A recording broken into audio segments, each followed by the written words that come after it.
Welcome to WBCS guide YouTube channel. Dear aspirants, আজকে আমি যে ক্লাসটি এখন নিয়ে এসেছি সেটি হলো WBPSC মিসলেনিয়াসের যে 2009 থেকে 2019 সাল পর্যন্ত মোট 4টি পেপার হয়েছে, ঠিক?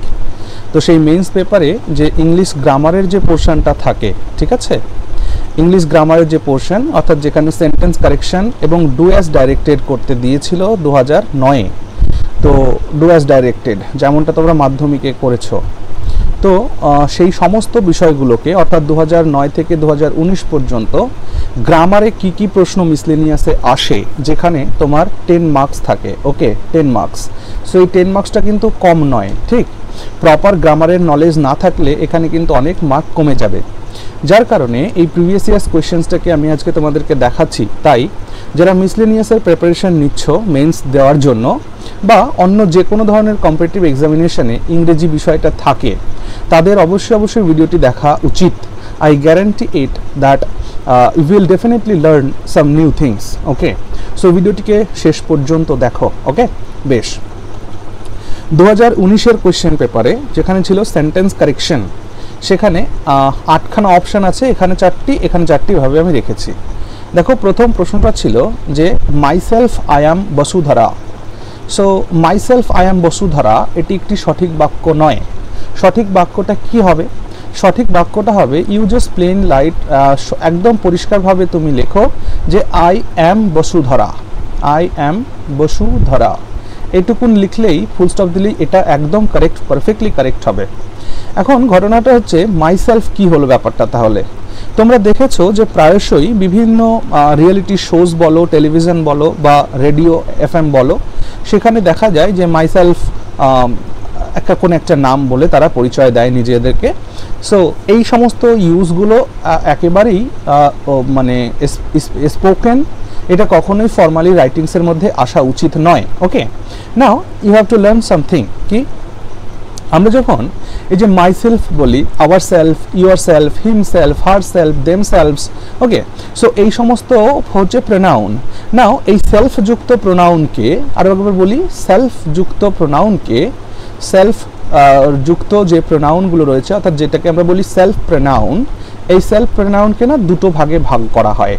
সেলফ প্রোনাউনকে দুটো ভাগে, একটা পার্টকে আমরা বলবো হচ্ছে রিফ্লেক্সিভ, রিফ্লেক্সিভ প্রোনাউন, একটা পার্টকে বলবো রিফ্লেক্সিভ প্রোনাউন, আর একটা পার্টকে আমরা বলবো হচ্ছে emphatic pronoun, okay? Emphatic pronoun. তো এই সেলফ প্রোনাউনকে কটা ভাগে ভাগ করা হয় বললাম? দুটো ভাগে। এক হচ্ছে রিফ্লেক্সিভ প্রোনাউন আর একটা হচ্ছে emphatic pronoun. Clear? Now what is reflexive pronoun and what is emphatic pronoun? দেখো, আমি ডিটেলসে না গিয়ে একেবারে সহজ সরলভাবে যাতে তোমরা এটাকে অনুধাবন করতে পারো সেরকম বলছি। রিফ্লেক্সিভ প্রোনাউন যখন ইউজ করবে তখন তার বাংলা মানে যেটা দাঁড়াবে সেটা হচ্ছে নিজেকে। বাংলা মানে কি দাঁড়াবে? নিজেকে, এরকম সেন্স দাঁড়াবে, হ্যাঁ? আর এমফ্যাটিক প্রোনাউন যখন ইউজ করবে তখন তার বাংলা মানে দাঁড়াবে হচ্ছে নিজেই, ওকে? নিজেই। সো যারা সিরিয়াসলি মিসলেনিয়াস বা যদি সত্যিকারের গ্রামারটা এখানে শিখতে চাও তাহলে অবশ্যই খাতা পেন নিয়ে বসো, এগুলোকে নোট ডাউন করো। আজকে অনেক কিছু নতুন তোমরা জানতে শিখতে পারবে, ঠিক আছে? ওকে, নাও আমি বললাম যে রিফ্লেক্সিভ প্রোনাউন যার বাংলা অর্থ দাঁড়ায় নিজেকে, আর এমফ্যাটিক প্রোনাউন যার বাংলা অর্থ দাঁড়ায় হচ্ছে নিজেই, নিজেই, ওকে? কেমন? আমি এক্সাম্পল দিলে ব্যাপারটা ক্লিয়ার হবে। ও আর একটা বিষয় বলি, দেখো, রিফ্লেক্সিভ প্রোনাউনকে আমরা সবসময় কোথায় ব্যবহার করব? অবজেক্টের প্লেসে ব্যবহার করব বা অবজেক্ট হিসেবে ব্যবহার করব। রিফ্লেক্সিভ প্রোনাউনকে অবজেক্ট ব্যতীত অন্য কোথাও ব্যবহার করা যায় না। এখন কথা হলো যে তাহলে দাদা এই রিফ্লেক্সিভ প্রোনাউনের যে অবজেক্ট হিসাবে ব্যবহার হয় এটা, তাহলে এটা কোন ধরনের ভার্ব আসে?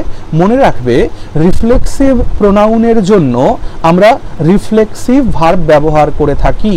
রিফ্লেক্সিভ প্রোনাউনের জন্য আমরা কোন ধরনের ভার্ব ব্যবহার করে থাকি? রিফ্লেক্সিভ ভার্ব ব্যবহার করে থাকি। এখন এখান থেকে মনে প্রশ্ন উঠছে রিফ্লেক্সিভ ভার্ব কি? আজকের ক্লাসেই রিফ্লেক্সিভ ভার্ব সম্পর্কেও আমি আলোচনা করব, কারণ তোমাদের সামনে যে কোয়েশ্চেন্স রয়েছে সেখানে রিফ্লেক্সিভ ভার্বের কনসেপ্টও রয়েছে, ওকে? নাও এই দুটোকে এবার দুটো এক্সাম্পল দিয়ে বোঝার চেষ্টা করো বিষয়টা কি দাঁড়ালো। আমি বললাম রিফ্লেক্সিভ প্রোনাউন অবজেক্টের প্লেসে বসে, তাহলে তার জন্য ভার্বের কি প্রয়োজন আছে? রিফ্লেক্সিভ ভার্বের প্রয়োজন আছে। বাংলা মানে কি দাঁড়ায়? নিজেকে, এরকম বাংলা মানে দাঁড়ায়। আর এমফ্যাটিক প্রোনাউন মানে নিজেই। এ কোথায় বসে? এ হচ্ছে সাবজেক্ট ওরিয়েন্টেড হয়, অর্থাৎ সাবজেক্টের সঙ্গে সঙ্গে বসবে, মানে সাবজেক্ট প্লাস এমফ্যাটিক প্রোনাউন, এরকম ভাবেই বসে। ওকে, এবং এটি কখনোই অবজেক্টের সেন্স নিতে পারে না। ওকে, কেমন? আমি বলবো যে সাবজেক্টের সম্পূরক হিসাবে এমফ্যাটিক প্রোনাউনটা কাজ করে। এমফ্যাটিক প্রোনাউন মানে, এমফ্যাটিক কথাটি এসছেই হলো এমফ্যাসিস থেকে। তো এমফ্যাসিস মানে কি? এমফ্যাসিস মানে জোর দেওয়া, কোনো জিনিসকে ডিটারমাইন্ড করা, কোনো জিনিসকে জোর দিয়ে বলা, সেটাকে বলা এমফ্যাটিক। নাও এক্সাম্পলগুলো দেখো। আমি বললাম কি যে আমি বললাম হি কিল্ড হিমসেলফ। এর মানে কি? হি কিল্ড হিমসেলফ মানে কি? সে নিজেকে হত্যা করেছিল। তাহলে এখানে দেখো তো, হিমসেলফ মানে নিজেকে, এই সেন্সটা আসছে কিনা, বুঝতে পারছো? বোঝা যাচ্ছে কিনা একবার বলো। সে নিজেকে হত্যা করেছিল। হ্যাঁ,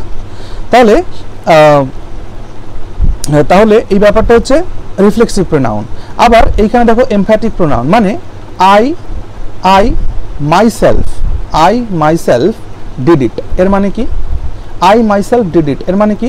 আমি নিজেই এটি করেছি। দেখো তো এটা মানে নিজেই আসছে কিনা, নাকি নিজেকে আসছে? আই মাইসেলফ ডিড ইট, আমি নিজেকে এটি করেছি, এরকম কোনোদিন হয় নাকি? হয় না। তাহলে এখানে মানে দাঁড়াচ্ছে নিজেই, আই মাইসেলফ ডিড ইট মানে এটি আমিই করেছি। বোঝা গেল? তাহলে এই যে নিজেই সেন্স দিলে এমফ্যাটিক প্রোনাউন হয়, সাবজেক্টের সঙ্গে সঙ্গে বসে। দেখো আই সাবজেক্ট, তার সঙ্গে সঙ্গে বসেছে। আর এখানে রিফ্লেক্সিভ প্রোনাউন হচ্ছে নিজেকে বাংলাতে সেন্স দেয় এবং কিল্ড এর পরে বসেছে। বোঝা গেল? তাহলে এখানে কিল্ড কি হয়ে গেল? কিল্ড হচ্ছে এক প্রকারের রিফ্লেক্সিভ ভার্ব হয়ে গেল। ক্লিয়ার? আপাতত এইটুকুনি বোঝো। তাহলে এই যে সেন্টেন্সটি ছিল যে মাইসেলফ আই অ্যাম বসুধারা, এই কথাটি বলাটা ঠিক নাই। পরিষ্কার কি বলতে হবে? I am Basudhara. তাহলে এখন কথা হলো যে দাদা, তাহলে মিসলেনিয়াস পরীক্ষাতে আমরা কিভাবে উত্তর লিখব? দেখো, তোমরা সবার প্রথমে যেটা করবে, কোয়েশ্চেনটাকে লিখবে, কোয়েশ্চেনটাকে লিখে ব্র্যাকেটে লিখে দেবে ইনকারেক্ট বলে লিখবে। তারপর নিচে তোমার আনসারটাকে লিখবে, অ্যান্সার বলে লিখবে, লিখে বলবে আই অ্যাম বসুধারা, এরকম লিখে ফুল স্টপ দিয়ে ব্র্যাকেটের মধ্যে লিখে দেবে কারেক্ট। তাহলে ইনকারেক্ট কোনটা আর কারেক্ট কোনটা হয়ে গেল বোঝা। ক্লিয়ার হয়েছে? তাহলে আশা করছি প্রথমটা আমরা বুঝতে পেরেছি, ঠিক না? চলো তাহলে বি দাগটা দেখা যাক এবার। বি দাগে কি আছে বলছে, I am having 4 brothers and 3 sisters. So এইখানে হ্যাভ ভার্বের যে ব্যবহার হয়েছে, একটা জিনিস খেয়াল করবে, হ্যাভ ভার্বকে আমরা দুইভাবে ব্যবহার করতে পারি। আর একবার বলছি, হ্যাভ ভার্বকে আমরা দুইভাবে ব্যবহার করতে পারি। হ্যাভ ভার্বকে আমরা স্ট্যাটিভ ভার্ব হিসাবে ব্যবহার করতে পারি, এবং এটিকে আমরা অ্যাকশন ভার্ব হিসাবেও ব্যবহার করতে পারি, তোমাদের মনে হতে পারে যে এই স্ট্যাটিভ ভার্ব, অ্যাকশন ভার্ব এগুলো আবার কি জিনিস? বলি শোনো। স্ট্যাটিভ ভার্ব হচ্ছে সেই সমস্ত ভার্ব যে ভার্বগুলো কোন একটা স্টেটকে দর্শায়। স্টেট মানে কি? স্টেট মানে সার্কামস্ট্যান্সেস, স্টেট মানে একটা কন্ডিশন, একটা অবস্থাকে বোঝায়। বাংলাতে বলবো অবস্থা। ওকে, তাহলে স্ট্যাটিভ ভার্ব একটা অবস্থাকে বোঝায়, আর অ্যাকশন ভার্ব কোনো একটা অ্যাকশনকে দেখায়। হ্যাঁ, কোন একটা অ্যাকশন মানে ডুইং সামথিংকে দেখায়। বুঝতে পারছো? কোন একটা কাজ তুমি করছো সেটাকে দেখায়। ঠিক আছে? আর একটা কথা মাথায় রাখবা যে স্ট্যাটিভ ভার্বকে কখনো কন্টিনিউয়াস ফর্মে লেখা যায় না। তাহলে স্ট্যাটিভ ভার্ব কখনো কন্টিনিউয়াস ফর্মে লেখা যায় না। স্ট্যাটিভ ভার্বকে কন্টিনিউয়াস ফর্মে লিখলেই কিন্তু মানে চেঞ্জ হয়ে যায়। ওকে, আবার অ্যাকশন ভার্বকে তুমি কন্টিনিউয়াস ফর্মে একদম ইজিলি লিখতে পারো, অর্থাৎ কন্টিনিউয়াস ফর্ম বলতে কি? ভিআইএনজি ফর্ম। তাহলে স্ট্যাটিভ ভার্বকে কখনো ভিআইএনজি ফর্মে লেখা যায় না, অথচ অ্যাকশন ভার্বকে ভিআইএনজি ফর্মে লেখা যায়। ওকে, নাও বিষয়টাকে এবার একটু ভালো করে ধীরে ধীরে বোঝার চেষ্টা করো। আমি বলেছি যে হ্যাভ ভার্বকে স্ট্যাটিভ ভার্ব হিসেবে ব্যবহার করা যায়, অ্যাকশন ভার্ব হিসেবে ব্যবহার করা যায়। ওকে, নাও এই হ্যাভের জায়গায় যাওয়ার আগে আমি একটা স্ট্যাটিভ ভার্ব, একটা অ্যাকশন ভার্ব দিয়ে তোমাদেরকে বোঝানোর চেষ্টা করি। দেখো, নো, KNOW, নো মানে কি? জানা বা চেনা।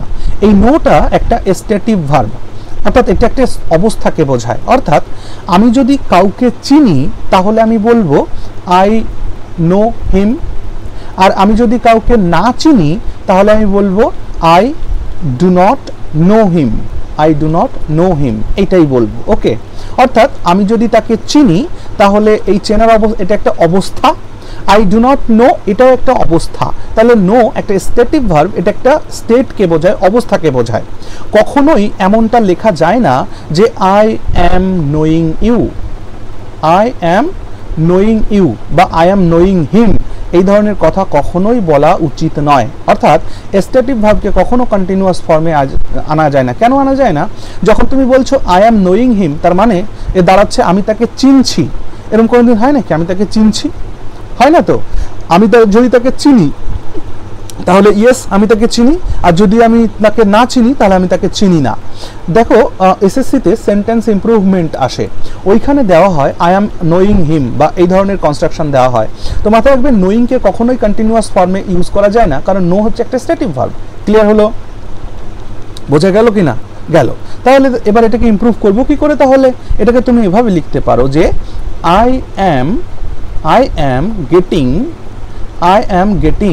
Familiar, I am getting familiar to him, এমনটা তুমি বলতে পারো, এটাকে লেখা যেতে পারে। কিন্তু আই এম নোয়িং হিম এটা কখনো লেখা যেতে পারে না। ওকে, স্টেট ভার্ব হয়ে গেল।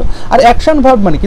যে কোনো অ্যাকশন ভার্ব, যে ইট, ডু, গিভ, টেক, এগুলো সব হচ্ছে অ্যাকশন ভার্ব। যেমন আই অ্যাম ইটিং, তার মানে এখানে কিছু না কিছু একটা অ্যাকশন হচ্ছে, কিছু না কিছু একটা কাজ হচ্ছে। বুঝে গেল? সো এটাকে কন্টিনিউয়াস ফর্মে লেখা যায়, কোনো অসুবিধা নেই। এবার আসো তাহলে হ্যাবের প্রসঙ্গে আমরা যাই। তাহলে আশা করছি তোমরা এখান থেকে স্ট্যাটিক ভার্ব আর অ্যাকশন ভার্ব বুঝতে পেরেছো। নাও খেয়াল করবে, আমি বলেছি যে হ্যাভ ভার্ব, হ্যাঁ, হ্যাভ ভার্বকে দুটো অবস্থাতেই ব্যবহার করা যেতে পারে। অর্থাৎ হ্যাভকে স্ট্যাটিক ভার্বেও ব্যবহার করা যেতে পারে, আবার হ্যাভকে অ্যাকশন ভার্ব হিসেবেও ব্যবহার করা যেতে পারে। কিন্তু তাতে কি হয়? মানে চেঞ্জ হয়ে যায়। তো আমায় একটা কথা বলো যে আমার 4টে ভাই আছে, 3টে বোন আছে, এটা একটা অবস্থা কিনা? এটা একটা অবস্থা কিনা? তো সেই ক্ষেত্রে হ্যাভ মানে যখন থাকা, হ্যাভ এর বাংলা অর্থ যখন হয় থাকা, তখন সেটা স্ট্যাটিক ভার্ব। ওকে, আর হ্যাভ মানে কোনো কিছু খাওয়া, হ্যাঁ, কোনো কিছু খাওয়া, এই সেন্স যদি দেয়, কোনো কিছু খাওয়া বা নেওয়া, হ্যাঁ, এরকম সেন্স যদি দেয় তাহলে সেটা অ্যাকশন ভার্ব হয়ে যায়। কেমন? আমি তোমাদের উদাহরণ দিয়ে বোঝাচ্ছি। আমি বললাম যে আই হ্যাভ আ ডগ, আমার একটি কুকুর আছে, এটা একটা অবস্থা। বুঝে গেল যে আমার একটা কুকুর আছে, দিস ইজ আ সিচুয়েশন। এটাকে কখনোই তুমি লিখতে পারো না যে I am having a dog, I am having a dog, এটা হয় না। এটা হলে এর মানে চেঞ্জ হয়ে যায়। কি চেঞ্জ হয়ে যায় মানে জানো? যখন তুমি বলবা যে I am having a dog, তার মানে you are eating a dog. So এটা তো তুমি বোঝাতে চাওনি না। ওকে, আর তাহলে অ্যাকশন ভার্ব হিসেবে হ্যাভ কখন কাজ করে? যখন আমি বললাম দেখো I am having my lunch, এটার মানে কি? I am having my lunch, তার মানে আমি আমার লাঞ্চটা খাচ্ছি। বুঝতে পারছো? I am having tea, I am having tea, এর মানে আমি চা খাচ্ছি। ওকে, তার মানে এই যে খাওয়া নেওয়া এই ধরনের সেন্সে যখন হ্যাভকে ব্যবহার করা হয় তখন হ্যাভ অ্যাকশন ভার্ব, তখন তার আইএনজি ফর্ম একদম কারেক্ট, সঠিক ইউজ এগুলো। ওকে, কিন্তু হ্যাভ মানে যখন স্ট্যাটিক ভার্ব, যখন তার অর্থ দাঁড়ায় থাকা, তখন সেটাকে কখনোই কন্টিনিউয়াস ফর্মে নেওয়া যায় না, তখন সেটা স্ট্যাটিক ভার্ব হয়ে যায়। ওকে, তাহলে এটার কারেক্ট সেন্টেন্সটা কি হবে? এর কারেক্ট সেন্টেন্সটা হবে I have 4 brothers and 3 sisters. তাহলে সঠিকটা কি হবে? I have 4 brothers and 3 sisters. Okay, clear? বোঝা গেল? শাবাশ। নাও চলো তাহলে নেক্সট সিতে যাই। সিতে কি কোয়েশ্চেন আছে বুঝতে পারছো আশা করছি। ওকে, বেশ, চলো সিতে কি আছে? Last before year she got very good marks. Okay, দেখো লাস্ট বিফোর ইয়ার এই কথাটা একটা ইডিওমেটিক এক্সপ্রেশন বা এটা একটা স্পেশাল এক্সপ্রেশন। এই এক্সপ্রেশনটাকে আমরা লাস্ট বিফোর ইয়ার কখনো ব্যবহার করব না। ওকে, এটা একটা ইনকারেক্ট সেন্টেন্স। আমরা কি ব্যবহার করব? আমরা এরকম ব্যবহার করব যে দ্য ইয়ার বিফোর লাস্ট, এই সেন্সটা ব্যবহার করব। লিখব দ্য মান্থ বিফোর লাস্ট, এমন লিখব। বা লিখব দ্য ডে বিফোর লাস্ট। ওকে, বা এরকম লিখবো দ্য উইক বিফোর লাস্ট। এরকম করে লিখবো। হ্যাঁ, তোমাদের মাথায় এখন প্রশ্ন আসছে, তাহলে দাদা আমরা এমনটা কেন লিখবো না, দ্য লাস্ট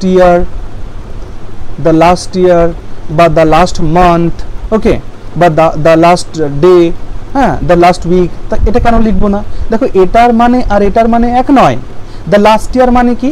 লাস্ট ইয়ার মানে বাংলাতে বললে হবে গত বছর, মানে যে বছরটা চলে গেছে ওই বছরটার কথা। কিন্তু দ্য ইয়ার বিফোর লাস্ট এর মানে কি? গত বছরের আগের বছর। এটার মানে কি দাঁড়ালো? এটার মানে হচ্ছে গত বছরের আগের বছর। বুঝতে পারছো? তাহলে গত বছর আর গত বছরের আগের বছর এই কথা কি সেম না তো? বুঝতে পারছো কি না? তাহলে দ্য ইয়ার বিফোর লাস্ট এটা সঠিক ইউজ, লাস্ট বিফোর ইয়ার এটা সঠিক ইউজ নয়। তাহলে এই সেন্টেন্সটাকে যদি রিরাইট করো কি দাঁড়াবে? The year before last she, অনেকক্ষণ পরে সাবজেক্ট আসছে তাই এখানে চাইলে একটা কমা দিতে পারো, she got very good marks, okay, বলে ফুল স্টপ দাও, এটা কারেক্ট সেন্টেন্স হয়ে গেল। আশা করছি এগুলো বুঝতে পারছো, ঠিক? আচ্ছা, একটা কথা আমি সূচনাতে বলে রাখি, সেটা হচ্ছে যদি তোমরা চাও যে ইংলিশের ওপরে আমি কোনো একটা ব্যাচ করি এবং সেই ব্যাচের ফিজ নামমাত্র ফিজ রাখবো 200 রুপিস, সপ্তাহে 2টি করে ক্লাস হবে, যদি তোমরা চাও তাহলে একবার এই ভিডিও ডেসক্রিপশানে দেওয়া আছে আমার হোয়াটসঅ্যাপ নাম্বার। হ্যাঁ, সো সেই হোয়াটসঅ্যাপ নাম্বারে দয়া করে হোয়াটসঅ্যাপ করবে, কল করবে না কিন্তু। ইফ ইউ ওয়ান্ট কি ইংলিশের জন্য আলাদা একটা ব্যাচ হোক, যেহেতু সামনে বেশ কিছু পরীক্ষা রয়েছে, এসএসসি আছে, মিসলেনিয়াস রয়েছে, ক্লার্কশিপ রয়েছে, বিসিএস রয়েছে, যদি তোমরা চাও আমার মেসেজ করতে পারো, নক করতে পারো, তাহলে একটা নতুন ব্যাচ শুরু করলেও করতে পারি, ওকে। আর আপাতত WBCS এর জিএস এর মেইন ব্যাচ চলছে, হ্যাঁ, সেখানে অল সাবজেক্ট পড়ানো হচ্ছে, যদি ইন্টারেস্টেড থাকো অবশ্যই আমাকে হোয়াটসঅ্যাপ করবে, ওকে। এই ডেসক্রিপশনে নাম্বার পেয়ে যাবে, ঠিক? চলো, আচ্ছা চলে আসো, ডি দাগ দেখো, বলছে আই ক্যান নট কোপ আপ উইথ দিস প্রেশার। দেখো এই কোপ আপ উইথ এটা খুব ফেভারিট WBPSCর, এটা খুবই ফেভারিট কোপ আপ উইথ, এটা বেশ কিছু পরীক্ষায় তারা দিতে থাকে, মাঝে মাঝেই দিতে থাকে। না, একটা কথা মাথায় রাখবে যে কোপ আপ উইথ এটা সঠিক মানে ফ্রেজাল ভার্ব নয়, এটা অ্যাকচুয়ালি কি ধরনের ইউজ হচ্ছে, এটা ফ্রেজাল ভার্ব হচ্ছে। কিন্তু কোপ আপ উইথ এই কথাটি একেবারেই সঠিক নয়। সঠিক কোনটা তাহলে? সঠিক হচ্ছে কোপ উইথ, কোপ উইথ মানে কি? কোপ উইথ মানে হচ্ছে টলারেট করা, মানে সহ্য করা, ওকে। তাহলে বিষয়টা দাঁড়ালো আই ক্যান নট কোপ আপ উইথ দিস প্রেশার, আমি এই প্রেশার সহ্য করতে পারছি না। সো এইটার ক্ষেত্রে না আপটার দরকার নেই, আপটাকে ডিলিট করে দিলেই এই সেন্টেন্সটি 100% কারেক্ট হয়ে যাবে। তাহলে I can not cope with this pressure, clear হলো? বুঝতে পারছো? বা আমি একটা এক্সাম্পল লিখছি, আরও ভালো করে বুঝতে পারবে। আমি বললাম যে Rimi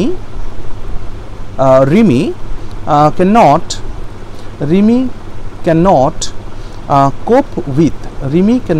cope with the stress of exam। এর মানে কি?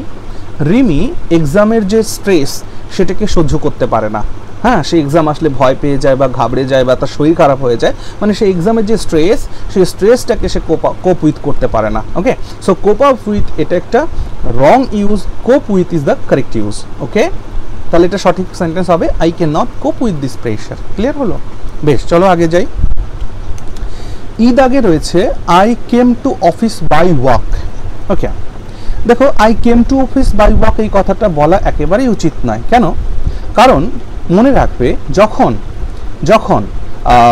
যখন your reaching or arriving somewhere by walking, then সেখানে বাই ওয়াকিং কখনো ইউজ হয় না। অর্থাৎ যেটা আমি বলতে চাইছি সেটা হলো ট্রাভেলিং মিনস বা ট্রাভেলিং মিনটা যদি মিনস উপায়, ট্রাভেলিংয়ের উপায়টি যদি if travelling mean is walking, অর্থাৎ তুমি যদি হেঁটে ট্রাভেল করো, তুমি যদি পায়ে হেঁটে ট্রাভেল করো, তাহলে তার জন্য ইউজ করা হয় অন ফুট। কি ইউজ করা হয় বলো? হেঁটে যাত্রা করলে তার জন্য সঠিক ব্যবহারটা হচ্ছে অন ফুট। তো সেই ক্ষেত্রে না বাই ওয়াকিং হয় না। তাহলে এই সেন্টেন্সটাকে কারেক্ট করলে কি লিখবে তোমরা লিখবে যে আই কেম টু অফিস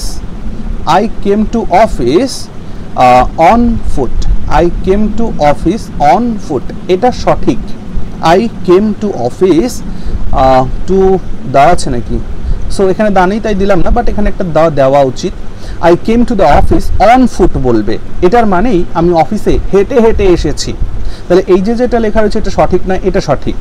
এবার তোমাদের মনে হতে পারে দাদা এই অন ফুট এই বিষয়টা যদি আমার মাথায় না থাকে বা মনে না থাকে তাহলে কি অন্যভাবে এই সেন্টেন্সটি লেখা যাবে না? হ্যাঁ, এই সেন্টেন্সটিকে অন্যভাবেও লেখা যাবে। কিভাবে লিখবে? তুমি এভাবে লিখবে যে I walked to the office, হয়ে গেল। I walked to the office এর মানেও আমি হেঁটে হেঁটে অফিসে এসেছিলাম, এভাবে তুমি লিখতে পারো। ওকে, আর যদি কেম অ্যানাদার ভার্ব থাকে তো সেইখানে বাই ওয়াকিং কখনোই করবে না, অন ফুট করবে। ক্লিয়ার হলো? বুঝতে পারলাম? Very good. চলো, এটাও কিন্তু পিএসসির ফেভারিট। হ্যাঁ, বাই ওয়াক হয় না, অন ফুট হয়। অর্থাৎ ট্রাভেলিংটা যদি হেঁটে হেঁটে হয় তাহলে অন ফুট ইউজ করবে। ওকে, বেশ। চলো, এফ দাগে বলছে what is the time in your watch. এটাও ডব্লিউবিপিএসসির ফেভারিট, ডব্লিউবিসিএসেও এটা জিজ্ঞেস করা হয়। কারো ঘড়িতে সময় বোঝানোর জন্য বা কারো ঘড়িতে কত বাজে এটা বোঝানোর জন্য ইন ব্যবহার হয় না, বাই ব্যবহার হয়। বাই সামওয়ান ওয়ান্স, এটা মাথায় রাখবে। By the time by someone's watch, অর্থাৎ কারো ঘড়িতে যদি কোনো টাইম দর্শানো হয় তো এখানে বাই ইউজ করা হয়। ওকে, ইন নয়। তাহলে এটাকে ইন ডিলিট করে বাই করলেই সেন্টেন্সটা কারেক্ট হয়ে যাবে যে what is the time by your watch, what is the time by your watch. Okay, clear হলো ব্যাপারটা? বোঝা গেল? শাবাশ। তারপরে বলো, জি দাগ বলছে our classroom is in the second floor. Okay, দেখো ফ্লোরের কথা যদি বলা হয়, যে মনে করো আমার বাড়ি গ্রাউন্ড ফ্লোরেও যদি হয় তাহলেও আমি ইন ব্যবহার করব না। ওকে, দেখো এরকম করে একটা বিল্ডিং, ঠিক আছে, এটা একটা বিল্ডিং, সেই বিল্ডিংয়ে এরকম করে তলা থাকে না, মানে ফ্লোর থাকে, করা থাকে। সো এইটা তো বুঝতেই পারছো যে এটা হচ্ছে গ্রাউন্ড ফ্লোর। তো এই গ্রাউন্ড ফ্লোরেও যদি কারো বাড়ি হয় আমরা কিন্তু কখনোই ইন প্রেপোজিশনটা ব্যবহার করব না, অন ব্যবহার করব। মনে থাকবে, ফ্লোরের ক্ষেত্রে কখনোই আমরা ইন ব্যবহার করব না, অন ব্যবহার করব। তাহলে hour classroom is in the second floor এই কথাটা ঠিক নয়, এখানে কি বলতে হবে? অন বলতে হবে, যে hour classroom is on the second floor. Okay, on the ground floor এমনটা বলতে হবে, on the fourth floor, on the fifth floor, in নয়। ওকে, বেশ। নাও চলে এসো এবার, কেন এমনটা হচ্ছে ভালো করে বোঝো। যে এটা হচ্ছে গ্রাউন্ডের ওপরে টাচড একটা ফ্লোর যেখানে তুমি থাকো, এই বাড়িটা, ঠিক? তাহলে সেই ক্ষেত্রে সারফেস টাচ করে থাকলে আমরা এই সিচুয়েশনটাকে কি বলি? অন বলি না ইন বলি? অন বলি। বোঝা গেল? ফ্লোর মানে তল, ফ্লোর মানে কি? তল। সেই তলের ওপরে বাড়িটা স্থিত, তলের মধ্যে নয়, এটা মাথায় রাখতে হবে। তলের ওপরে অবস্থান করছে বাড়িটা, তলের মধ্যে নয়। ক্লিয়ার? অন। ওকে, বেশ। তারপরে চলে এসো এইচ দাগ। 2019-এ এই ধরনের কোয়েশ্চেন্স হয়েছিল, ঠিক? তাহলে she is married with a parochial poet from Jhargram. Okay, বেশ। দেখো এখানে একটা কথা, শি ইজ ম্যারিড লেখা আছে, এইটার মানে কি? এইটার মানে হচ্ছে শি ইজ ম্যারিড। তাহলে দেখো শি ইজ ম্যারিড, এখানে বুঝতেই পারছো যে এটা কোন ভয়েসে রয়েছে? এটা প্যাসিভ ভয়েসে রয়েছে। ওকে, প্যাসিভ ভয়েস। তো প্যাসিভ ভয়েসে থাকলে পরে ম্যারিডের সঙ্গে উইথ প্রেপোজিশনটা যায় না, টু প্রেপোজিশনটা যায়, মনে রাখবে। দেখো ম্যারিড কথাটাকে ভালো করে শোনো। ম্যারি মানে বিয়ে করা, ঠিক আছে? তো এই ম্যারিটাকে যখন আমি অ্যাক্টিভ ভয়েসে ইউজ করব, ভালো করে খেয়াল করবা, অ্যাক্টিভ ভয়েসে যখন এটাকে ইউজ করব তখন মাথায় রাখবা নো প্রেপোজিশন, অর্থাৎ অ্যাক্টিভ ভয়েসে ম্যারির সঙ্গে কোনো প্রেপোজিশন ইউজ করব না। যেমন রাম ম্যারিড সীতা, ওকে, বা সীতা ম্যারিড রাম, এই দুটো সঠিক। ওকে, অর্থাৎ অ্যাক্টিভ ভয়েসে কোনো প্রেপোজিশন ইউজ করব না। কিন্তু এটাকে যখন প্যাসিভ ভয়েসে ইউজ করবে, যেমন তোমাদের এখানে যে এক্সাম্পলটা দেওয়া আছে, দেখো শি ইজ ম্যারিড বলছি, তার মানে প্যাসিভ ভয়েস দেওয়া আছে। তাহলে প্যাসিভ ভয়েস ইউজ করলে অনলি প্রেপোজিশন টু ইউজ করবে, উইথ এগুলো ইউজ করবে না। দেখবা ইন্টারনেট বা অনেক জায়গাতে আমি দেখেছি যেখানে লেখা আছে ছেলেরা যদি মেয়েদের বিয়ে করে তাহলে উইথ বসবে, মেয়েরা যদি ছেলেদের বিয়ে করে তাহলে টু বসবে, এই সমস্ত ফালতু কথাবার্তা। ওকে, একেবারেই ফালতু কথাবার্তা, ওগুলোতে মন দেওয়ার দরকার নেই। একটা কথা মাথায় রাখবে, অ্যাক্টিভ ভয়েসে কোনো প্রেপোজিশন ইউজ করবো না। প্যাসিভ ভয়েস যদি হয় তাহলে একটা প্রেপোজিশন ইউজ করবো, দ্যাট ইজ টু। ওকে, তাহলে কি হবে, এটাকেই প্যাসিভ করে দিই। আমি বললাম যে রাম ওয়াজ ম্যারিড টু সীতা, অর্থাৎ রামকে সীতার সঙ্গে বিয়ে দেওয়া হয়েছিল। আবার যদি এই সেন্টেন্সটাকে প্যাসিভ করি তাহলে বলবো যে Sita was married to Ram. Okay, এই দুটো সঠিক, ঠিক আছে, বুঝতে পেরেছো?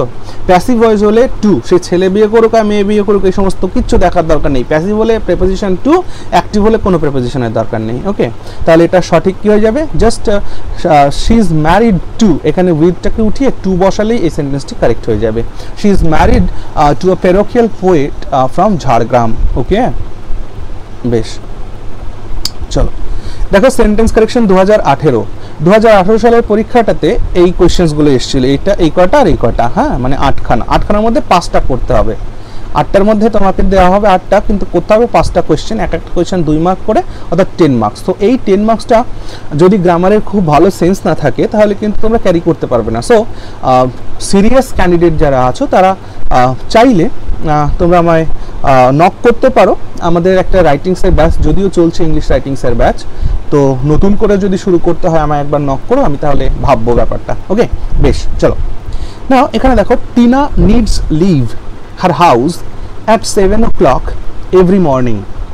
এটা সাধারণত পড়ার সাথে সাথেই আমাদের মনে হবে যে না, এখানে তো কোনো ভুল খুঁজে পাচ্ছি না দাদা, তাহলে কি ব্যাপার হলো, ভুলই নেই এখানে।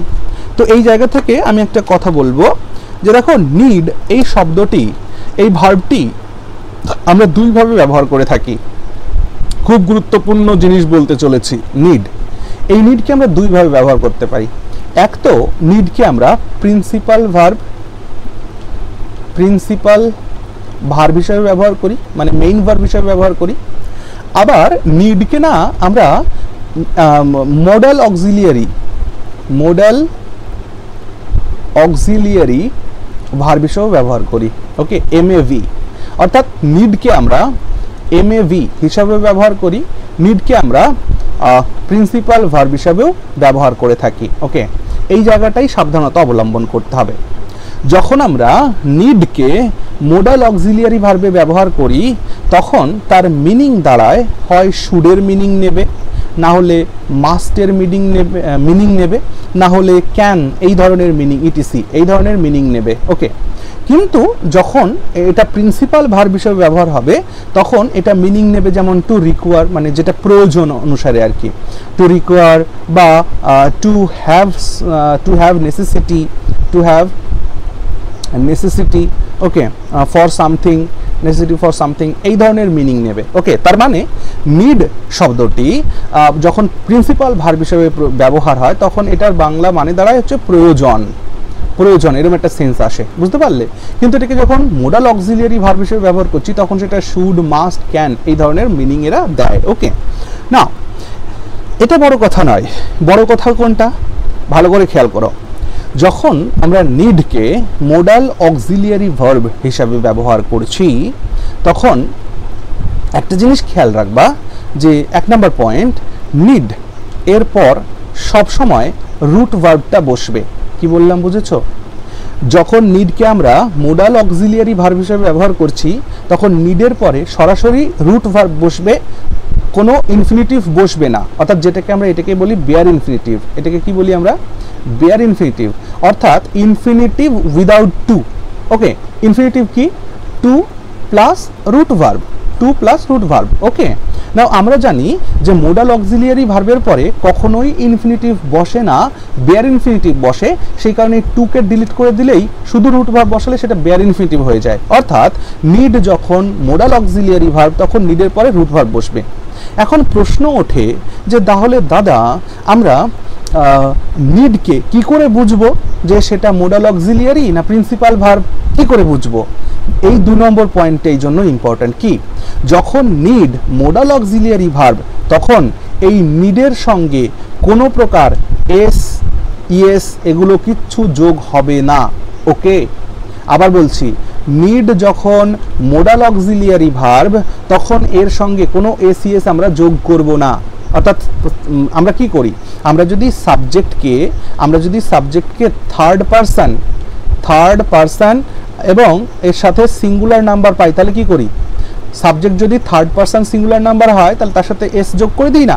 যেমন হি নিডস, তাই তো বলি, হি নিডস বলি না, তো হি নিডস যখনই তুমি বলে ফেললে তখন এই নিডটা কিন্তু আর অক্সিলিয়ারি ভার্ব থাকলো না, তখন এটা প্রিন্সিপাল ভার্ব হয়ে গেল, মানে এই সেন্সে ইউজ হলো। কিন্তু যখন নিড মোডাল অক্সিলিয়ারি তখন হি এর পরে তোমাকে নিডই ব্যবহার করতে হবে। ওকে, কি বলছি বুঝতে পারছো? অর্থাৎ he need not come here এর মানে কি, he need not come here এর মানে কি, তার এখানে আসার দরকার নেই। এইখানে নিডটা কিন্তু মোডাল অক্সিলিয়ারি, তার মানে কি দাঁড়ালো, he should not come here, তার এখানে আসা উচিত নয়, অর্থাৎ এই শুডের সেন্স নিচ্ছে এখানে নিডটা। বুঝতে পারছো কি বলেছি?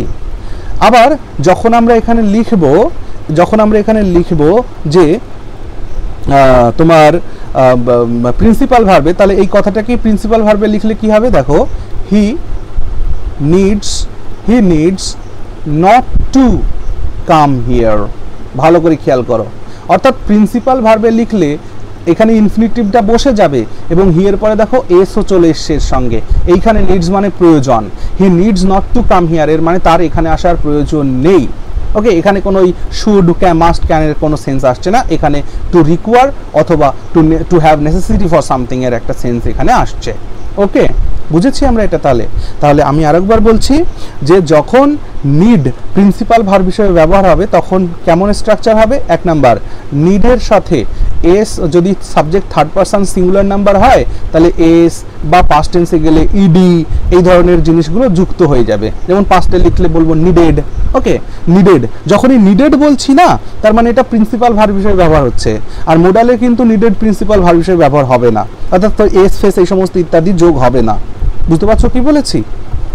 নাও এটাকে যখন প্রিন্সিপাল ভার্ব হিসেবে ব্যবহার করছো তখন নিডের সঙ্গে এস, ইডি এই সমস্ত তুমি ব্যবহার করতে পারবে, কোনো প্রকার কোনো সমস্যা নেই। অর্থাৎ এটা তখন টেন্সের সমস্ত রুল মেনে চলবে, তাহলে টেন্সের সমস্ত রুল মেনে চলবে কখন, যখন নিডকে প্রিন্সিপাল ভার্ব হিসেবে ব্যবহার করছি। ওকে, বেশ, বোঝা গেল, সাবাস। চলো তাহলে আমায় বলো, Tina needs leave her house. ও আচ্ছা, 2 নম্বর, এটা কি, নিডের পরে যখন নিডকে প্রিন্সিপাল ভার্ব হিসেবে ব্যবহার করছো তখন এরপরে না ইনফিনিটিভটা পুরো বসাবে, অর্থাৎ টু প্লাস রুট ভার্ব এই দুটো একদম ডাইরেক্টলি বসিয়ে দেবে। এখানে টুকে লুকানোর কোনো প্রয়োজন নেই, বিয়ার ইনফিনিটিভ এখানে না, এখানে 100% ইনফিনিটিভ বসাতে হবে। যেমন এক্সাম্পল বললাম তো, এই যে এটা দিয়েছি, he needs not to come here. Okay, এই দেখো নিডসের পরে দেখো টু কাম এসছে এখানে। বুঝতে পারলে? যদি নিডের পর কোনো ভার্ব থাকে তাহলে ইনফিনিটিভ আসবে। এবং কথা হলো কি দাদা, নিডকে যখন প্রিন্সিপাল ভার্ব হিসেবে ব্যবহার করি তখন কি হবে, দেখো নিডকে যখন প্রিন্সিপাল ভার্ব হিসেবে ব্যবহার করছে তখন তারপরে নিশ্চিত রূপে অবজেক্টের প্লেসে নাউন বা ইনফিনিটিভ আসতে পারে কিনা পারে না বলো? ইনফিনিটিভ তো অবজেক্টেরও কাজ করে, নাউনের কাজ করে, তাহলে আসতে পারে। তাহলে এখানে মানে এখানে টু প্লাস রুট ভার্বটা বসিয়ে দিবে যদি কোনো জায়গায় প্রয়োজন পড়ে। ওকে, তাহলে এখানেই খেয়াল করো, টিনা নিডস বলছে, তাহলে নিডস বললে এটা আর মোডাল অক্সিলিয়ারি নয়, এটা প্রিন্সিপাল ভার্ব হয়ে গেল, তাই না? এটা যখন প্রিন্সিপাল ভার্ব হয়ে গেল তাহলে বলো তো প্রিন্সিপাল ভার্বের পরে কি শুধু লিভ লেখা যায় না টু লিভ লিখতে হবে? এই যে টু প্লাস রুট ভার্ব বসাতে হবে। তাহলে Tina needs to leave her house at 7 o'clock every morning. Okay, বুঝতে পারলে কিনা একবার বলো আমাকে দেখি, কমেন্টে লেখো বুঝতে পারছো কিনা। ভালো কথা, তোমরা বলবে কি করে, কমেন্টেই তো লিখবে। বুঝেছো? তাহলে এখানে নিডটা প্রিন্সিপাল ভার্ব হিসেবে ব্যবহার হয়েছে, তাই এখানে টু লিভ লিখতে হবে। ওকে, চলো তাহলে যদি বুঝতে অসুবিধা হয় একবার ভিডিওটাকে একটু রিভাইন্ড করো, একটু আগে থেকে গিয়ে দেখো, আশা করছি বুঝতে পারছো। যদি না বুঝতে পারো অবশ্যই আমাকে হোয়াটসঅ্যাপে একটু নক করো, আমি আরও ডিটেলস এই বিষয়টা নিয়ে বলবো কোনো এক সময়, ঠিক আছে? ওকে, বেশ। টিনা নিডস, এটা তো হয়ে গেল। তাহলে এখানে নিডসের পর জাস্ট এখানে একটা টু দিয়ে দাও, Tina needs to leave her house at 7 o'clock every morning, এটা সঠিক হয়ে গেল। তারপর কি আসছে দেখো তো, তারপর আসছে হেনরি নিদার টোল্ড ম্যারি নর her sister that he had lost his job. দেখো এই ধরনের কোয়েশ্চেন দিয়েছে, সবার প্রথম এটা দেখে মনে হবে না না সবই তো ঠিক আছে, কিন্তু ভালো করে খেয়াল করো নিদার বানানে কি কোনো জি আসে? বলো, নিদার বানানে কোনো জি কি আসে? নিদার বানান কি? NEITHER, neither. আচ্ছা, এই নিদারকে কেউ কেউ নাইদারও প্রোনাউন্স করে, দুটোই ঠিক, কোনোটাই ভুল নয়। তো নিদার বানানে তো প্রথমত কথা হলো নিদারে কখনো কি থাকবে না? জি থাকবে না। তাহলে এটা একটা ভুল ছিল, এটাকে সংশোধন করে দিলে। তাহলে কি দাদা এটা সংশোধন করলে বাক্য সঠিক হয়ে গেল? একেবারেই না, এটা সংশোধন করে বাক্য সঠিক হয় না। কেন হয় না আমি তোমাদের বলি। দেখো, তাহলে এখানে মনে করো জি নেই, এটা সংশোধন হয়ে গেল। সংশোধন হলেও এই বাক্যটি কিন্তু সঠিক হয়নি। কেন সঠিক হয়নি? মনে রাখবে নিদার ডট ডট নর বা ইদার ডট ডট অর। ওকে, এই যে নিদার নর ইদার অর এরা সব সময় সিমিলার ম্যাগনিটিউডকে কানেক্ট করে। কি বললাম? সিমিলার ম্যাগনিটিউডকে কানেক্ট করে। অর্থাৎ সিমিলার ম্যাগনিটিউড বলতে কি বোঝাতে চাইছো দাদা? সিমিলার ম্যাগনিটিউড মানে বলতে চাইছি সাবজেক্টের সঙ্গে সাবজেক্টকে কানেক্ট করবে, অথবা অবজেক্টের সঙ্গে অবজেক্টকে কানেক্ট করবে, অথবা ভার্বের সঙ্গে ভার্বের কানেক্ট করবে। বোঝা গেল কি না গেল না? আরো একবার বলছি, ইদার অর বা নিদার নর এরা সবসময় সাবজেক্টের সঙ্গে সাবজেক্টের কানেকশন করাবে, অবজেক্টের সঙ্গে অবজেক্টের বা ভার্বের সঙ্গে ভার্বের, কিন্তু কখনোই সাবজেক্টের সঙ্গে ভার্বের, অবজেক্টের সঙ্গে ভার্বের, ভার্বের সাথে সাবজেক্টের এরকমটা কখনোই করবে না। ওকে, তাহলে কি দাঁড়াচ্ছে ব্যাপারটা দেখো, হেনরি নিদার। আচ্ছা, এটার এক্সাম্পল দিয়ে দিই, তাহলে তোমরা নিজেরাই বুঝে যাবে কি ভুল আছে। দেখো সাবজেক্টের সঙ্গে সাবজেক্টের কানেকশন কিভাবে করে। এক নম্বর এক্সাম্পল দেখো, আমি বললাম যে নিদার রাম নর শ্যাম, নিদার রাম নর শ্যাম ক্যান ডু ইট। এর মানে কি? এর মানে কি না রাম না শ্যাম এটি করতে পারে। বুঝতে পারছো? তার মানে রাম এখানে সাবজেক্ট, শ্যাম এখানে সাবজেক্ট, দুটো সাবজেক্টকে জয়েন করেছে। আশা করছি বুঝতে পেরেছো। তারপর 2 নম্বর দেখো, আমি বললাম যে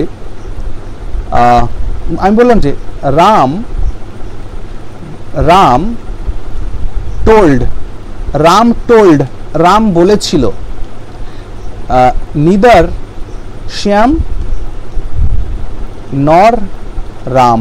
এর মানে কি? রাম নয়, এখানে অন্য একটা নাম দাও, যদু। ওকে, তাহলে দেখো রাম টোল্ড নিদার শ্যাম নর যদু। এর মানে কি? এর মানে হচ্ছে রাম শ্যামকেও বলেনি, যদুকেও বলেনি। তাহলে এখানে শ্যাম অবজেক্ট ছিল, এখানে যদু অবজেক্ট ছিল। বোঝা গেছে? তাহলে অবজেক্টের সঙ্গে অবজেক্টের কানেকশন করিয়েছে। 3 নাম্বার দেখো, ভার্বের সাথে ভার্বের কানেকশন দেখো, রাম নিদার রিড নর রাইট দ্য পোয়েম। এর মানে কি? এর মানে হচ্ছে রাম না পড়েছে না লিখেছে কবিতাটি। ওকে, রাম না পড়েছে না লিখেছে, অর্থাৎ এখানে দেখো ভার্ব নিদার, এখানে দেখো রিড নয় রিডস হবে, যেহেতু Ram third person singular number, এখানে রাইটস হবে। তাহলে কি দাঁড়ালো? রাম নিদার রিডস নর রাইটস। তাহলে দেখো দুটো ভার্বকে কানেক্ট করছে এখানে। বুঝতে পারলে? তাহলে এবার এটা দেখে বলো তো কোথায় ভুল আছে। এখানে বলছো যে হেনরি নিদার টোল্ড ম্যারি নর হার সিস্টার। তাহলে এখানে টোল্ড ম্যারি আর এখানে নর দিয়ে হার সিস্টার, এটা হয় কখনো? টোল্ড এখানে ভার্ব যে, তাহলে কি করতে হবে? জাস্ট এই টোল্ডটাকে এখান থেকে তুলে এইখানে বসিয়ে দিতে হবে, এই গ্যাপটাতে বসিয়ে দিতে হবে। তাহলে সঠিক সেন্টেন্সটা কি হবে? এটা মুছে দিয়ে একবার সঠিক সেন্টেন্সটা লিখে দিই। দেখো, আশা করছি তোমরা এগুলো বুঝতে পারছো। এটা খেয়াল করো, এটা হবে হেনরি টোল্ড নিদার ম্যারি নর হার sister that he had lost his job. ওকে, বোঝা গেল কি না গেল না?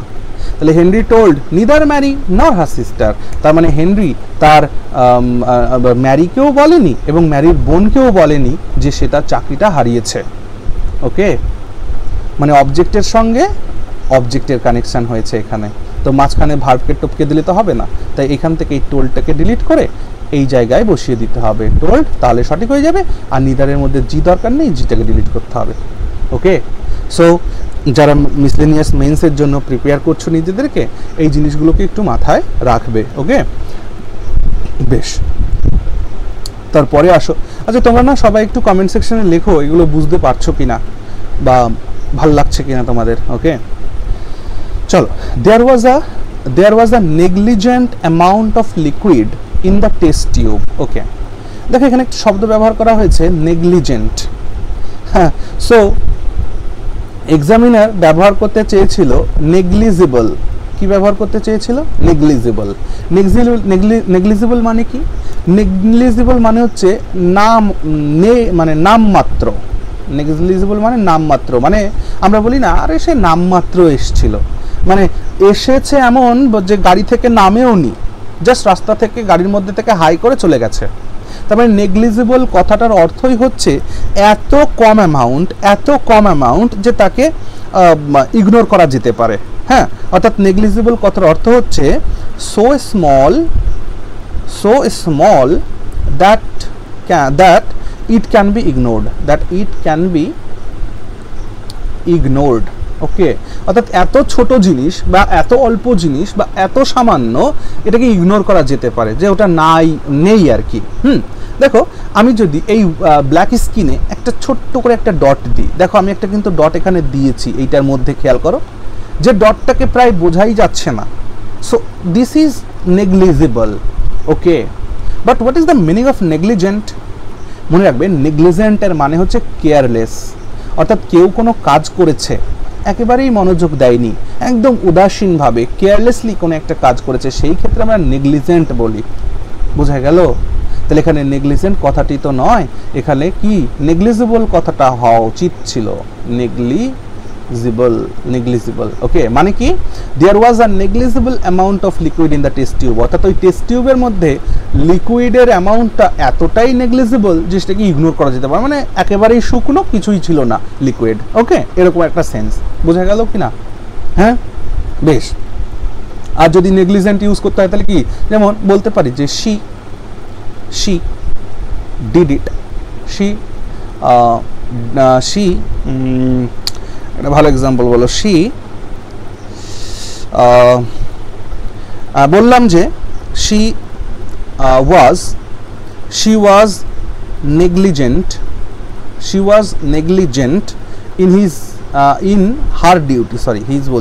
in her duties। এর মানে কি? she was negligent in her duties, এর মানে সে তার ডিউটিতে কেয়ারলেস ছিল, একেবারে উদাসীন ছিল, ঠিকঠাকভাবে ডিউটি পালন করেনি। তো এইখানে কিন্তু আবার নেগলিজিবল দিয়ে দিও না, তাহলে ভুল হয়ে যাবে। ওকে, বেশ, চলো তাহলে তারপরটা। Bimala told her husband he needn't to worry। ওকে, খুব ভালো করে খেয়াল করবে যে দাদা এখানে needn't to worry এটা মানে তো ঠিক আছে, তাহলে না, ঠিক নেই। তোমরা খেয়াল করেছো এখানে সাবজেক্ট কে আছে? এখানে সাবজেক্ট আছে হি। তো এটা যদি প্রেজেন্ট টেন্সে ইউজ হতো তাহলে হি এর জন্য এখানে নিডস লিখতে হতো, বলেছে কি না? কিন্তু এটা যেহেতু পাস্ট টেন্স, কারণ টোল্ড রয়েছে, তার মানে এটা পাস্ট টেন্স হয়ে গেল না। তাহলে এটা পাস্ট টেন্স হওয়ার জন্য আমি বলেছিলাম না যে নিড যখন এমএভি হিসাবে কাজ করে, মানে মোডাল অক্সিলিয়ারি ভার্ব হিসাবে কাজ করে, তখন এই নিডের সঙ্গে কোনো প্রকার এস, ইডি এই সমস্ত যোগ হয় না। মনে পড়ছে কি না? তাহলে এইখানে নিডটা একটা এমএভি মানে মোডাল অক্সিলিয়ারি ভার্ব। তো এটা যখন মোডাল অক্সিলিয়ারি ভার্ব, তখন এই টুটা কি দেওয়ার দরকার আছে? বলেছিলাম না নিডের পরে সরাসরি বেয়ার ইনফিনিটিভ মানে রুট ভার্বটা বসবে উইদাউট টু। আর নিডের পরে টু প্লাস রুট ভার্ব কখন বসে? নিডের পরে টু প্লাস রুট ভার্ব কখন বসে? যখন need works as a principal verb. বুঝেছো? তাহলে এইখানে নিড হচ্ছে একটা মোডাল অক্সিলিয়ারি। কি করে বুঝলাম? কারণ এটা পাস্ট টেন্সের ঘটনা, অথচ নিডের সঙ্গে ইডি যুক্ত করা হয়নি, নিডেড করা হয়নি, তার মানে এটা প্রিন্সিপাল ভার্ব নয়, এটা মোডাল অক্সিলিয়ারি ভার্ব। সেই কারণে এখানে টু এর কোনো প্রয়োজন নেই। ক্লিয়ার হলো? Very good. চলো, সো আমি জানি না তোমরা ক্লাসটি এনজয় করছো কিনা। So if you enjoy it then comment your thought in comment box. Okay, বেশ। তারপর কি আছে, 2018 সালে ঈদ আগে কোয়েশ্চেনে ছিল nobody never tells you the truth. দেখো দুটো না মিলে কি তৈরি হয়ে যায়, হ্যাঁ তৈরি হয়ে যায়, কিন্তু ভালো করে খেয়াল রাখবা, দুটো না মিলে একটা হ্যাঁ হয়। দেখো আমি একটা কথা বলি, আমি বললাম কি যে আমি ভাত খাইনি এটা ঠিক নয়, এর মানে কি? আরেকবার বলছি, আমি ভাত খাইনি এটা ঠিক নয়, একই বাক্যে দুটো না ব্যবহার করছি, এর মানে কি দাঁড়ালো? তার মানে দাঁড়ালো আমি ভাত খেয়েছি, তাই না? আমি ভাত খাইনি এটা ঠিক নয়, এর মানে কি? আমি ভাত খেয়েছি। তাহলে দুটো না ইউজ করলে একটা হ্যাঁ হয়ে যায়। তাহলে nobody never tells you the truth এর মানে কি? নোবডি মানে কেউ নয় এমন, never tells you the truth তার মানে সবাই তোমায় সত্যি বলবে, কিন্তু এটা তো এটা বলতে চাইনি, এখানে বলতে চাইছে কেউ তোমায় সত্যি বলবে না, এটা বলতে চাইছে, তাই না? তাহলে এই নেভারটাকে জাস্ট এই এনকে এভার করে দাও, nobody ever tells you the truth, তোমাকে কেউ কোনোদিন সত্যি বলবে না, এটা বলতে চাইছে। ক্লিয়ার? তাহলে দুটো না একটা হ্যাঁতে কনভার্ট হয়ে যায়, তাই খেয়াল করবে একই সেন্টেন্সের মধ্যে ডাবল নেগেটিভ যেন চলে না আসে। ওকে, তাহলে nobody ever tells you the truth. Okay, এটা একটা সঠিক কথা, ঠিক আছে? চলো তারপর এটা বলো, I am now living in North Kolkata। খুব সুন্দর, I am living in North Kolkata। এটা দেখে তোমাদের মনে হচ্ছে যা আর যাই হোক দাদা এই সেন্টেন্সটা ভুল না, এরকম মনে হচ্ছে না যে সব তো ঠিকই আছে? কিন্তু একটা জিনিস কথা মাথায় রাখবা, ধরো কম্পাস চেনো তো, যার মাধ্যমে মানে আমরা কি করি, দিক নির্দেশ করি। তো কম্পাস ডাইরেকশনস যেগুলো বোঝায়, ঠিক আছে, কম্পাস ডাইরেকশনস মানে নর্থ, সাউথ, ইস্ট, ওয়েস্ট, এইগুলো সেন্টেন্সের মধ্যে কখনোই ক্যাপিটালাইজড ফর্মে লেখা উচিত নয়। বোঝা গেল কি বললাম? আমি আবার বলছি, নর্থ, সাউথ, ইস্ট, ওয়েস্ট এই সমস্ত কম্পাস ডাইরেকশনস, তো উত্তর দিক, দক্ষিণ দিক, পূর্ব দিক, পশ্চিম দিক, এইগুলোকে কখনোই সেন্টেন্সের মধ্যে ক্যাপিটালাইজড ফর্মে লেখা উচিত নয়, যদি কিনা সেটা কোনো প্রপার নাউন না হয়। যদি সেটা কোনো প্রপার নাউন হয় তাহলে সেটা ক্যাপিটালাইজড লেখা যেতে পারে। যেমন নর্থ কোরিয়া, দেখো নর্থ কোরিয়া একটা দেশের নাম, তার মানে এটা একটা কি প্রপার নাউন, তাই না? তো এইখানে এনটাকে ক্যাপিটাল করা যেতে পারে, but north Kolkata is not a proper noun. Now I am living in north Kolkata meaning is আমি কলকাতার উত্তরে থাকি, মানে উত্তর কলকাতাতে থাকি, আমি এটা বলতে চাইছি। মানে কলকাতার ডাইরেকশনটা কোন ডাইরেকশনে আমি থাকি? উত্তর দিকে থাকি। তোমার কম্পাস ডাইরেকশনের কথা বলা হচ্ছে, এইখানে না নর্থটাকে ক্যাপিটালাইজড ফর্মে না লিখে ছোট হাতের লিখতে হবে নর্থ। তোমরা একবার খেয়াল করো যে কতটা গ্রামারের কনসেপ্ট পরীক্ষক তোমাদের থেকে জিজ্ঞেস করছে, কতটা গ্রামারের সেন্স থাকা উচিত আমাদের মধ্যে। হ্যাঁ, সো এই বিষয়গুলোকে আমরা যারা ভালো করে গ্রামারটাকে শিখবো না, হ্যাঁ, তারা কিন্তু বিপদে পড়ে যাব।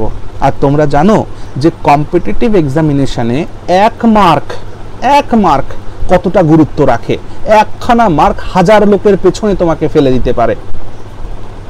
Am I right or not? তো সেই ক্ষেত্রে সঠিকটা যদি শিখতে চাও, ইফ ইউ ফিল কি হ্যাঁ ইংলিশটা শেখার দরকার আছে, তাহলে অবশ্যই আমাকে হোয়াটসঅ্যাপে তোমরা একটু নক করো। যদি আমি প্রয়োজন বুঝি, বেশি সংখ্যক তোমরা যদি আমায় নক করো, তাহলে তোমাদের জন্য কোনো নতুন ব্যাচ আমি নিয়ে আসার চেষ্টা করব ইংরেজির জন্য, বিশেষ করে আগামী দিনে যত ইংরেজি পরীক্ষাগুলো রয়েছে। ওকে, বেশ, চলো তারপরে এটা বলো, it was so dark that at first I didn't take any notice of him. দেখো বেসিক্যালি এই যে সেন্টেন্সটি, এই সেন্টেন্সটির মধ্যে আপাত দৃষ্টিতে কোনো ভুল নেই, হ্যাঁ, কিন্তু একটা কথা মাথায় রাখবা, ইংরেজিতে ফর্মাল আর ইনফর্মাল বলে একটা কথা আছে, ফর্মাল রাইটিং আর ইনফর্মাল রাইটিং, ঠিক আছে? এই বিষয়টা তো রইলই। আর আরেকটা বিষয় রইল যে ইংরেজি ভাষাটা, মানে ইংরেজি তো একটা ভাষা, তো আমাদের সবসময় খেয়াল রাখতে হবে যে আমি তোমাদের একটা প্রশ্ন, সোজা সাপটা প্রশ্ন জিজ্ঞেস করি, বলে তো সহজ ভাষা ভালো না কঠিন ভাষা ভালো? তোমাদের সকলের উত্তর হবে সহজ ভাষা ভালো। তাই আমরা যখন লিখবো তখন আমাদের ভাষাটা যেন সহজ সরল হয়, তার জন্য না টেক নোটিস অফ, এটা একদম সঠিক ইউজ, এতে কোনো ভুল নেই।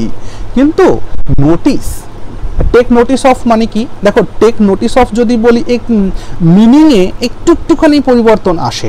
কি মিনিংয়ে পরিবর্তন আসে? দেখো যখন আমি টেক নোটিস অফ বলছি এর মানে দাঁড়াচ্ছে তোমার মানে কেয়ার করা, গুরুত্ব দেওয়া, এরকম একটা সেন্স দাঁড়ায়। টেক নোটিস অফ মানে কি বললাম? কেয়ার করা বা গুরুত্ব দেওয়া, এরকম একটা সেন্স দাঁড়ায়। ওকে, তো সেই ক্ষেত্রে যদি এবং আরেকটা কথা মাথায় রাখবা, বিশেষ করে টেক নোটিস অফ এই কথাটা না কন্টিনিউয়াস ফর্মের সাথে জেনারেলি ব্যবহার হয়, কন্টিনিউয়াস ফর্মের সাথে। হ্যাঁ, এবার দেখো আমি এই যে কথাগুলো বলছি এটা দীর্ঘদিন ধরে পড়া এবং ইংরেজি অধ্যয়নের ফলে এইগুলো আমি তোমাদেরকে বলছি আর কি। হ্যাঁ, কেন কি আমি একটা এক্সাম্পল লিখি। দেখো আমি বললাম যে আই ডিড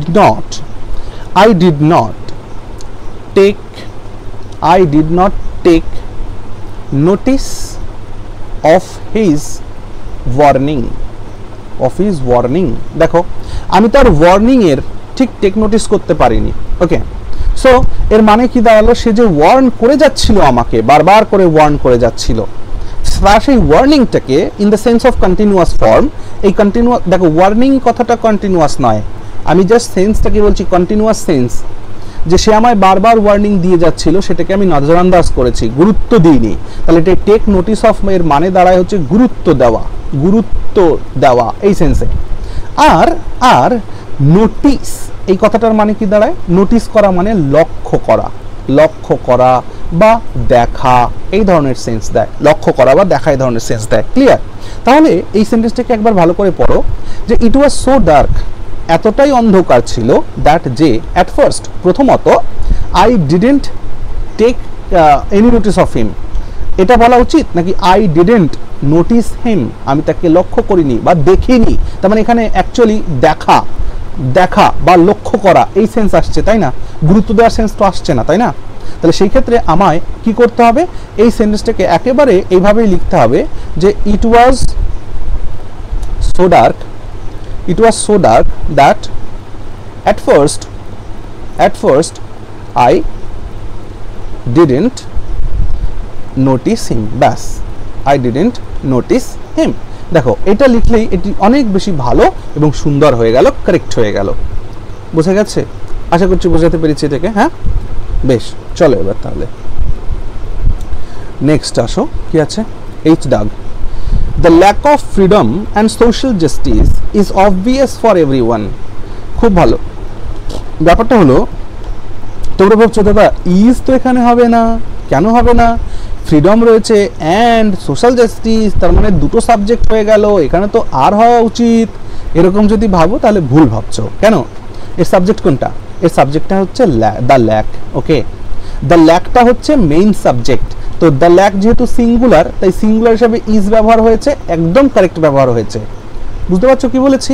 তোমরা একটা জিনিস মাথায় রাখবা, noun plus of plus noun, এরকম কনস্ট্রাকশন যদি কখনো দেখো, তাহলে তারপর যে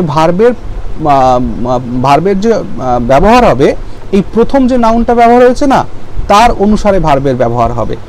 তুমি দেখো তো, দ্য ল্যাক একটা নাউন, অফ ফ্রিডম একটা নাউন, আর ফ্রিডম অ্যান্ড সোশ্যাল জাস্টিস এটা একটা সিমিলার অং, মানে এই দুটোকেই অ্যান্ড দিয়ে কানেক্ট করা হয়েছে। বুঝতে পারছো? তার মানে নাউন প্লাস অফ প্লাস দুটো নাউন, এই কনস্ট্রাকশন। তাহলে ভার্বের প্রয়োগ কি? প্রথম নাউন অনুসারে হওয়া উচিত, তাই দ্য ল্যাক সিঙ্গুলার ছিল, ইজ এখানে হয়েছে, তার মানে এখানে কোনো ভুল নেই। ভুল কোথায় আছে? এটা প্রেপোজিশনাল এরর হয়েছে। প্রেপোজিশনাল এরর বলতে কি? দেখো অবভিয়াস ফর হয় না, অবভিয়াস টু হয়। আমরা বলি না যে it is obvious to me, এটা বলি নাকি it is obvious for me, এটা বলি কি? ফর বলি না, কিন্তু টু বলি, it is obvious to me. তো সেই ক্ষেত্রে এটা ফর হবে না, এখানে টু হবে, এটাই এখানে ভুল ছিল। একটা টিপস তোমাদের আমি এখানে দিই, যখন এরর কারেকশনস করছো বা সেন্টেন্স কারেকশনস এই সমস্ত ধরনের কোয়েশ্চেন যখন করছো, তখন আমরা না নিত্য নৈমিত্তিক কিছু শুনি। আমাদের নিজেদের মধ্যে কিন্তু কিছু ভান্ডার আছে, ইংরেজির ভান্ডার। একেবারেই যে ইংরেজির ভান্ডার আমাদের মধ্যে নেই তা কিন্তু নয়, আছে। তাই তখন না নিজে একটু ওই ধরনের ইউজটাকে একটু মাথার মধ্যে আনার চেষ্টা করবে। আচ্ছা, তাহলে ব্যাপারটা হলো it is obvious to me or it is obvious for me. তখন তোমার মনই তোমায় বলে দেবে যে না না, ইট ইজ অবভিয়াস ফর হয় না, ইট ইজ অবভিয়াস টুই হয়। বুঝতে পারছো ব্যাপারটা কি? Okay, very good. চলো তাহলে এটাও ক্লিয়ার হলো। এবার আসো 2010-এ কোয়েশ্চেন এসছে, you must avail the 10 o'clock train. দেখো যে দ্য 10 o'clock ট্রেন মানে কি, আমরা বাংলায় বলি না 10টার ট্রেন আমায় ধরতে হবে, কিন্তু হ্যাঁ 10টার ট্রেন ধরতে হবে আমাকে। এই যে 10 o'clock ট্রেন মিনস 10টার ট্রেন। ওকে, সো এটা একটা সিঙ্গুলার মানে এটাকে আমরা বলতে পারি কম্পাউন্ড নাউন বলতে পারি, the 10 o'clock train. Okay, compound noun বলে না, এই 10 o'clock এটা ট্রেনটাকে ডেসক্রাইব করছে, সেটা অ্যাডজেক্টিভ হতে পারে, বলতে পারো, কোনো অসুবিধা নেই। ওকে, আচ্ছা, এখানে বলতে পারতে না দ্য মেইল ট্রেন, সো এই মেইলের কাজটা, অ্যাডজেক্টিভের কাজটা 10 o'clock কথাটি করে দিচ্ছে। ওকে, সো এটাকে কম্পাউন্ড নাউন ভাবো বা নাউন অ্যাডজেক্টিভ আর্টিকেল ভাবো, যেভাবে খুশি সেভাবে ভাবো, কোনো অসুবিধা নেই। ভুলটা কোথায় আছে তাহলে এই সেন্টেন্সের মধ্যে? দেখো ভুলটা আছে অ্যাভেল। অ্যাভেল হচ্ছে একটা রিফ্লেক্সিভ ভার্ব। আর একবার বলো, কি বললাম? অ্যাভেল হচ্ছে একটা রিফ্লেক্সিভ ভার্ব। তোমরা যখন অফলাইনে আমার ইউটিউবে যখন আমার ক্লাস দেখছো, তোমরা তোমাদের বাড়িতে ঘরে বসে আছো, বসে বসে এটাকে দেখছো, হ্যাঁ, আমি যখন প্রশ্ন করছি মুখে উত্তর দাও, তাহলে দেখবে যে তোমরা ওই ভিডিওর মধ্যেই আমার সঙ্গে ইন্টারেক্ট করতে পারছো। বুঝতে পারলে কি বলেছি? যখনই প্রশ্ন করছি হ্যাঁ না কিছু একটা তো বলো। ওকে, আমি শুনবো না, কিন্তু তোমরা নিজেরা ফিল করবে যে হ্যাঁ তোমরা লাইভ ক্লাসে আছো। ওকে, বেশ। You must avail the 10 o'clock train, এটা হয় না। অ্যাভেল একটা রিফ্লেক্সিভ ভার্ব। আমি একটু আগেই বলেছি, একটু আগে আমরা শিখেছি না রিফ্লেক্সিভ প্রোনাউন বলে একটা বিষয় শিখেছি না, এবং আমি বলেছিলাম যে রিফ্লেক্সিভ প্রোনাউন কোথায় বসে? আফটার আর রিফ্লেক্সিভ ভার্ব বলেছিলাম না? তাহলে এই অ্যাভেলটা হচ্ছে একটা রিফ্লেক্সিভ ভার্ব। বুঝতে পারলে এখানে অ্যাভেলটা কি? এখানে অ্যাভেলটা হচ্ছে একটা রিফ্লেক্সিভ ভার্ব, যার কারণে এই অ্যাভেলের পরে আমরা কি করব? একটা রিফ্লেক্সিভ প্রোনাউন ব্যবহার করব। নাও একটা জিনিস আমি তোমাদের বলি, এইখানে রিফ্লেক্সিভ ভার্ব নিয়ে একটু আলোচনা করি। দেখো তোমাদের এবার তাহলে মাথায় প্রশ্ন উঠছে যে আরে ভগবান, এই রিফ্লেক্সিভ ভার্ব আবার কি করে মুখস্থ করতে যাব? দরকার নেই তো, কয়েকটা ইউজ দেখলেই পেরে যাবে। যেহেতু WBPSC অ্যাভেল দিয়ে একটা কোয়েশ্চেন করেছে, তাই এইটুকুন তোমরা জেনে রাখলে যে অ্যাভেল হচ্ছে একটা রিফ্লেক্সিভ ভার্ব, এরপর একটা রিফ্লেক্সিভ প্রোনাউন বসাতে হবে, ঠিক? কারণ পিএসসির একটা ট্রেন্ড আছে যে সে রিপিটেড কোয়েশ্চেন্স করে, মানে এক পরীক্ষাতে যে কোয়েশ্চেন্স এসছে পরে আবার সেই কোয়েশ্চেনটাকে অন্য পরীক্ষাতে রিপিট করে দিবে। এই জন্য এই প্রিভিয়াস ইয়ার্স কোয়েশ্চেন্সগুলোকে করা খুবই দরকার, বিশেষ করে পিএসসির ক্ষেত্রে। ওকে, নাও এটাকে একটু শেখো, রিফ্লেক্সিভ ভার্ব। দেখো যে কোনো ভার্বকেই আমি রিফ্লেক্সিভ করে দিতে পারি, এটা আমার উপর ডিপেন্ড করছে। ওকে, কিভাবে? আমি কতগুলো এক্সাম্পল দিয়ে তোমাদেরকে দেখাবো, ঠিক? তার আগে এটুকুন বোঝার চেষ্টা করো যে হোয়াট ইজ রিফ্লেক্সিভ ভার্ব। দেখো রিফ্লেক্সিভ ভার্ব হচ্ছে সেই ভার্বগুলো যেখানে subject and object are the same person or thing, একই বিষয় বা একই জিনিস বা একই ব্যক্তি যদি হয়ে যায় সাবজেক্ট আর অবজেক্ট, তাহলে সেই ভার্বটাকে আমরা রিফ্লেক্সিভ ভার্ব বলি। অর্থাৎ সাবজেক্টও যা, অবজেক্টও তাই, এরকম সেন্স যদি হয়। তার মানে কি বলতে চাইছি? তার মানে বলতে চাইছি দ্যাট ইজ অ্যাকশন ইজ ডান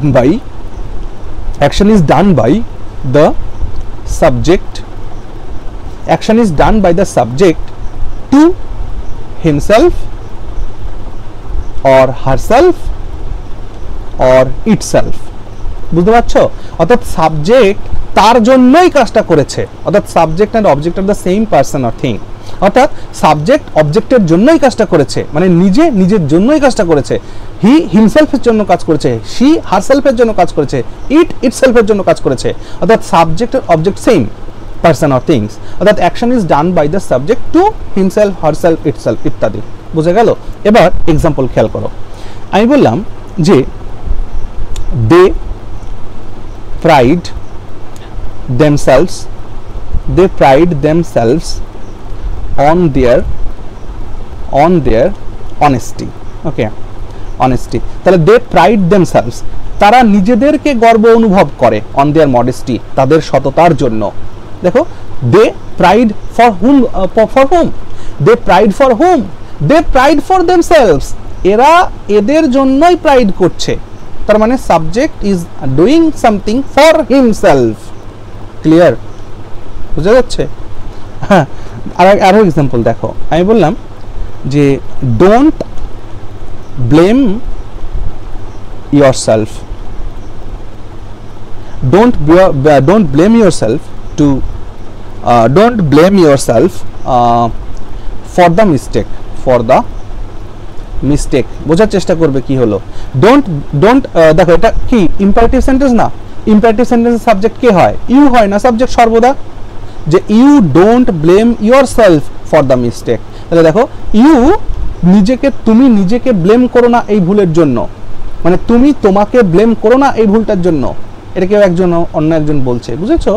তার মানে সাবজেক্টের জন্য কোনো একটা কাজ করছে, এরকম সেন্স দেয়। ওকে, আরো এক্সাম্পল দেখো, আমি বললাম কি যে কি বলি দেখো, আই টট মাইসেলফ, মানে আমি নিজেকে শিখিয়েছি। এখানে যে প্রোনাউনগুলো আসছে এগুলো কি ধরনের প্রোনাউন আসছে বলে ভালো? এমফ্যাটিক প্রোনাউন না রিফ্লেক্সিভ প্রোনাউন? এগুলো এই যে দেমসেলফ, ইয়োরসেলফ, মাইসেলফ, এগুলো সব কিন্তু রিফ্লেক্সিভ প্রোনাউন আসছে, কারণ রিফ্লেক্সিভ ভার্বের পরে বলেছিলাম রিফ্লেক্সিভ প্রোনাউন বসে, বুঝতে পারছো? এগুলো কিন্তু এমফ্যাটিক প্রোনাউন নয়। এটার মানে কি দাঁড়াচ্ছে? নিজেকে মানে দাঁড়াচ্ছে নিজেকে, নিজেই নয়, নিজেই হলে এমফ্যাটিক প্রোনাউন হয়ে যেত, নিজেকে মানে রিফ্লেক্সিভ প্রোনাউন। ওকে, তাহলে আই টট মাইসেলফ, কি আমি নিজেকে কি শিখিয়েছিলাম? আই টট মাইসেলফ মানে আমি নিজেকে শিখিয়েছিলাম কি? To play the guitar, GUITAR, guitar বানানটাকে দেখে নিও একবার, স্পেলিং কারেকশনে কিন্তু গিটার শব্দটা দেয় GUITAR, অনেকে TER কোলে চলে আসবে কিন্তু, তাহলে গিটার। তাহলে I taught myself two play the guitar, clear হলো? তাহলে আমি নিজেকে শিখিয়েছিলাম গিটার কি করে বাজাতে হয় সেটা। আরো এক্সাম্পল দেখো, কি বলি, দেখো আমি বললাম যে কি যে he prepared himself for the test, এর মানে কি? সে টেস্টের জন্য নিজেকে প্রস্তুত করেছিল। he prepared himself, সে নিজেকে প্রিপেয়ার করেছিল টেস্টটার জন্য। তার মানে subject is doing for himself. আশা করছি রিফ্লেক্সিভ ভার্ব খুব ভালোভাবে বুঝেছো। হ্যাঁ, তাহলে এবার অ্যাভেলটাকে খেয়াল করো। You must avail yourself the 10 o'clock train, অর্থাৎ এই যে 10টা ট্রেন, এর জন্য তুমি নিজেকে অ্যাভেল করো স্টেশনে টাইমলি, বুঝতে পারছো? তাহলে এখানে অ্যাভেলের পর জাস্ট ইউরসেলফ কথাটিকে জুড়ে দাও, তাহলে মানে ক্লিয়ার হয়ে যাবে। তাহলে কি দাঁড়ালো? You must avail yourself. এবার একটা কথা, অ্যাভেলের সাথে আরেকটা বিষয় আছে, অ্যাভেলের সাথে ইয়োরসেলফ দেবে এবং সাথে না একটা প্রেপোজিশন অফ জুড়ে দিও। You must avail yourself of the 10 o'clock train, এটা সঠিক হলো। তাহলে একবার এটা যেহেতু স্পেশাল কেস, এর জন্যই পিএসসি এটাকে নিয়েছে, সেই জন্য এটা তোমাদের মনে রাখতে হবে। হ্যাঁ ভাই, সব কিছু তো আর মুখস্থ হয় না, মনে রাখতে হয়। তাহলে এটা সঠিক হচ্ছে you must avail yourself of the 10 o'clock train. Clear হলো? ফুল স্টপ দেবে, শেষ। এটা স্পেশাল কেস, তো অ্যাভেল ইয়োরসেলফ অফ এটা সঠিক ইউজ, হ্যাঁ খেয়াল রেখো। ওকে, চলো নেক্সট দেখি। They turned every stone to gain their object. Okay, now একটা জিনিস ভালো করে খেয়াল করতে হবে না, এ আবার 10টা আবার কি, এই 10টা বাদ, একটা টাইপিং হয়ে গেছে আমার। So they turned every stone to gain their object. Okay, now খেয়াল রেখো, এখানে একটা ইডিওম্যাটিক এক্সপ্রেশন ইউজ করা হয়েছে, টার্নড এভরি স্টোন।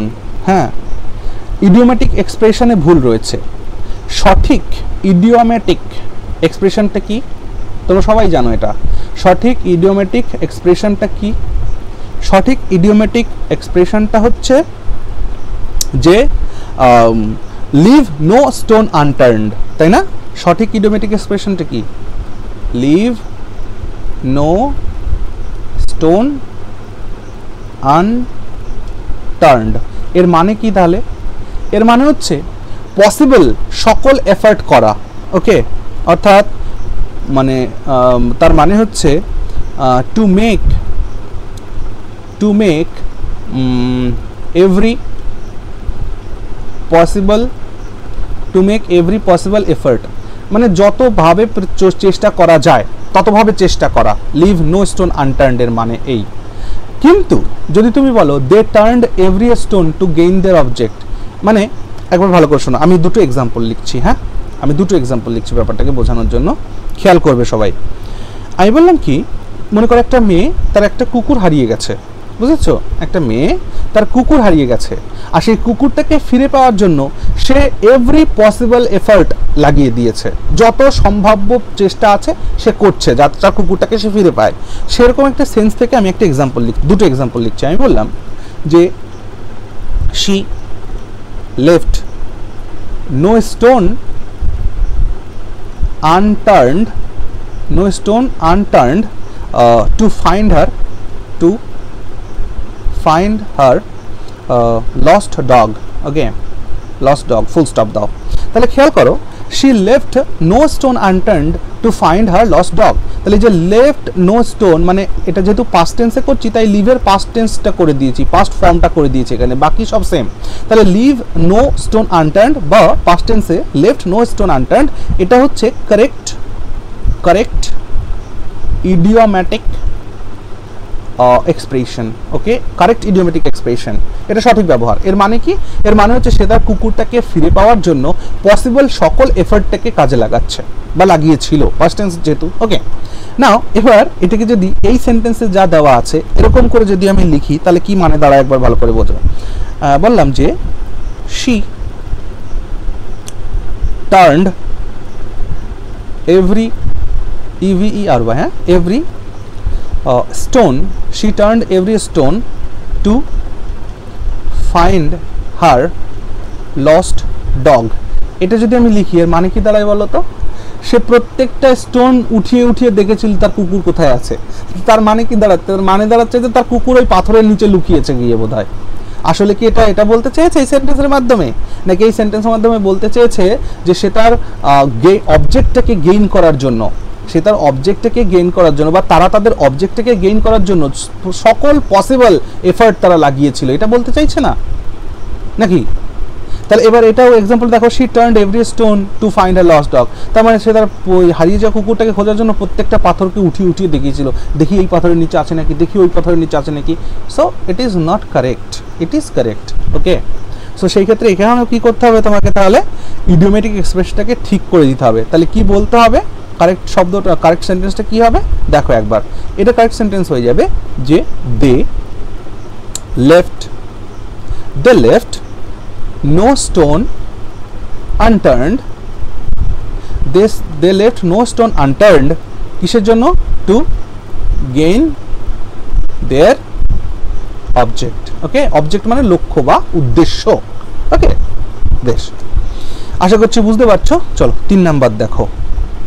বাবা অনেক লেন্দি ক্লাস হচ্ছে, সো একবারে না পারলেও বেশ ভাগে ভাগে দেখে নিও, কিন্তু দেখো হি fought tooth and tongue before, এ দেখো এটাও ইডিওমেটিক এক্সপ্রেশনে ভুল ছিল, এখানেও আছে তাই। দেখো টুথ অ্যান্ড টাং কখনো হয় না, টুথ অ্যান্ড টাং কখনো হয় না। কারেক্ট ইডিওমেটিক এক্সপ্রেশনটা কি, কারেক্ট ইডিওমেটিক এক্সপ্রেশনটা হচ্ছে, কারেক্ট ইডিওমেটিক এক্সপ্রেশনটা হলো যে to fight tooth and nail, to fight tooth and nail মানে দাঁত নখ হিচড়ে লড়াই করছো, তার মানে তুমি লড়াইটাকে খুব ভয়ানকভাবে করছো, অর্থাৎ you are fighting fiercely. What is the meaning of it? Its meaning is you are fighting fiercely, ভয়ঙ্করভাবে তুমি লড়াই করছো, সংগ্রাম করছো, যুদ্ধ করছো। ওকে, তাহলে এখানে সবার কথা হচ্ছে এই টাংটাকে নেল করে দিলেই এটা সঠিক হয়ে যাবে। Okay, he fought tooth and nail before giving up to the enemy. Now এখানে দেখো গিভ আপ টু বলা আছে না, দেখো গিভ আপ টু এটার মানেও কিন্তু সারেন্ডার হয়। গিভ আপ টু, সারেন্ডার মানে কি, সারেন্ডার মানে আত্মসমর্পণ করা, অর্থাৎ এই সেন্টেন্সের মানে হলো সে ফিয়ার্সলি যুদ্ধ করেছিল তার শত্রুর কাছে আত্মসমর্পণ করার আগে। সো গিভ আপ টু মানেও কিন্তু সারেন্ডার হয়। কিন্তু একটা কথা বলি, এক্সামিনার যেহেতু তোমাদের গ্রামাটিক্যাল সেন্স আছে কিনা তাই টেস্ট করছে, তাই তোমরা না গিভ আপ টু মানেও সারেন্ডার করা হয়, কোনো কিছুকে সাবমিট করা, কোনো কিছুকে মেনে নেওয়া, এই সেন্সে আসে। তো এর থেকেও ভালো একটা ইউজ আছে না, গিভ ইন। দেখো গিভ ইন মানেও সারেন্ডার করা। সো গিভিং আপ টু এটার থেকেও ভালো ইউজ হচ্ছে গিভ ইন। সো তোমরা যদি চাও তাহলে এখানে লিখতে পারো যে he fought tooth and nail before giving in to the enemy, অর্থাৎ এখানে গিভিং আছে তো এখানেও giving in to the enemy এটাও লিখতে পারো, তাহলে বেটার হবে এবং এক্সামিনার খুশি হবেন আশা করি। ওকে, আচ্ছা বেশ, ছেড়ে দাও। বাকি যদি এখানে গিভিং আপ টু থাকে তাহলেও ক্ষতি নেই, এটার মানেও সারেন্ডার করাই হয়। ওকে, আচ্ছা চলে আসো এটা 4 নম্বরে। The misery of the slum dwellers is beggars all description. দেখো বেগার্স অল ডেসক্রিপশন এটাও না একটা ইডিওম্যাটিক এক্সপ্রেশন, এটাও একটা ইডিওম্যাটিক এক্সপ্রেশন। এবার এই ইডিওম্যাটিক এক্সপ্রেশনটার মানে কি দাদা? এটার মানে হচ্ছে যে বর্ণনাতীত, বাংলাতে আমরা বলি না বর্ণনাতীত, মানে বর্ণনারও অতীত। হ্যাঁ, অর্থাৎ দ্যাট ইজ বিয়ন্ড ডিসক্রিপশন। ইংরেজিতে বললে কি বলবো? Beyond description, beyond description. এখন বেগার্স অল ডেসক্রিপশন মানেই হচ্ছে বিয়ন্ড ডিসক্রিপশন। এখন তাহলে ভুল কোথায় আছে দাদা? ঠিকই তো মনে হচ্ছে, কিন্তু একটা কথা শোনো, এই বেগার্সটা না এটা একটা ভার্ব ফর্ম, ভালো করে বুঝবে, এটা নাউন ফর্ম নয়, এটা ভার্ব ফর্ম। যার কারণে ইজের পরে যদি কোনো ভার্ব বসে তাহলে তার ফর্মটাকে চেঞ্জ করে নেয় না। তো এখানে যেটা বলতে চাইছে যে the misery of the slum dwellers beggars all description, মানে এই বস্তিবাসীদের যে দুঃখ দুর্দশা সেটা বর্ণনার অতীত, এটা বলতে চাইছে না। তাহলে এখানে ইজ ফার্দার দেওয়ার দরকার নেই, বেগার্সই তো ভার্বের কাজ করে দিচ্ছে এখানে বেগার্সই তো ভার্বের কাজ করে দিচ্ছে, তাই না? সেখানে ইজ হচ্ছে অনাবশ্যক, এখানে ইজের কোনো প্রয়োজন নেই। ঠিক আছে, বুঝতে পেরেছি? ওকে, আচ্ছা তোমাদের একটা টিপস দিই। কি টিপস? এইখানে তোমরা বুঝতে পারছো যে কতটা ডিপে গিয়ে কোয়েশ্চেনগুলো করা হচ্ছে। তাই আমরা যখন ইডিয়মস মুখস্থ করি আমাদের কি এইটুকুন দরকার পড়বে যে ইডিয়মের মধ্যে কোনটা ভার্ব হিসাবে ইউজ হচ্ছে, কোনটা নাউন হিসাবে ইউজ হচ্ছে, এগুলোকে একটু দেখে রাখা। হ্যাঁ অবশ্যই। তাহলে এরপর থেকে যখন তোমরা ইডিয়মস পড়বে বা কোনো কিছু পড়বে সঙ্গে সঙ্গে তার পার্টস অফ স্পিচটাও জেনে রাখার চেষ্টা করবে, তাহলে এই বিপদ থেকে উদ্ধার পাবে, নইলে কিন্তু এই বিপদ থেকে উদ্ধার পাওয়া সম্ভব হবে না। ওকে, বেশ, ভেরি গুড। চলো তাহলে আগে যাই। বলছে we tried with hearts and souls to fulfil our dream. Okay, প্রথম কথা হচ্ছে দেখো ফুলফিলকে বর্তমানে এমন লেখা গেলেও এর সঙ্গে আর একটা এল দিবে। তোমরা যেহেতু পরীক্ষার হলে বসছো, সে FUL FILL এটা একটা মানে এটা ওল্ড ইউজ যদিও, তবু গ্রামাটিক্যালি এটা কারেক্ট। এবং বর্তমানে ফুলফিলকে FUL FIL এভাবে লেখা হয়, কিন্তু আমি চাইবো তোমরা পরীক্ষার হলে FUL FILLটাকে ইউজ করো। ওকে, দুটোই সঠিক যদিও, তবু এটা লেখাটাই বেটার বলে আমার মনে হয়। এটা গেল, কিন্তু ভুল এখানে নেই। হ্যাঁ, অর্থাৎ ভুল এখানে নেই, দুটোই যেহেতু সঠিক তাই ভুল এখানে নেই। ভুল কোথায় আছে দেখো, এখানেও ইডিওমেটিক এক্সপ্রেশন দিয়েছে। কারেক্ট ইডিওমেটিক এক্সপ্রেশনটা হচ্ছে heart and soul, sorry heart and soul, এটা হচ্ছে কারেক্ট ইডিওমেটিক এক্সপ্রেশন। এখানে এস জুড়িয়ে এখানে এস জুড়িয়ে ব্যাটার ভুল করেছে।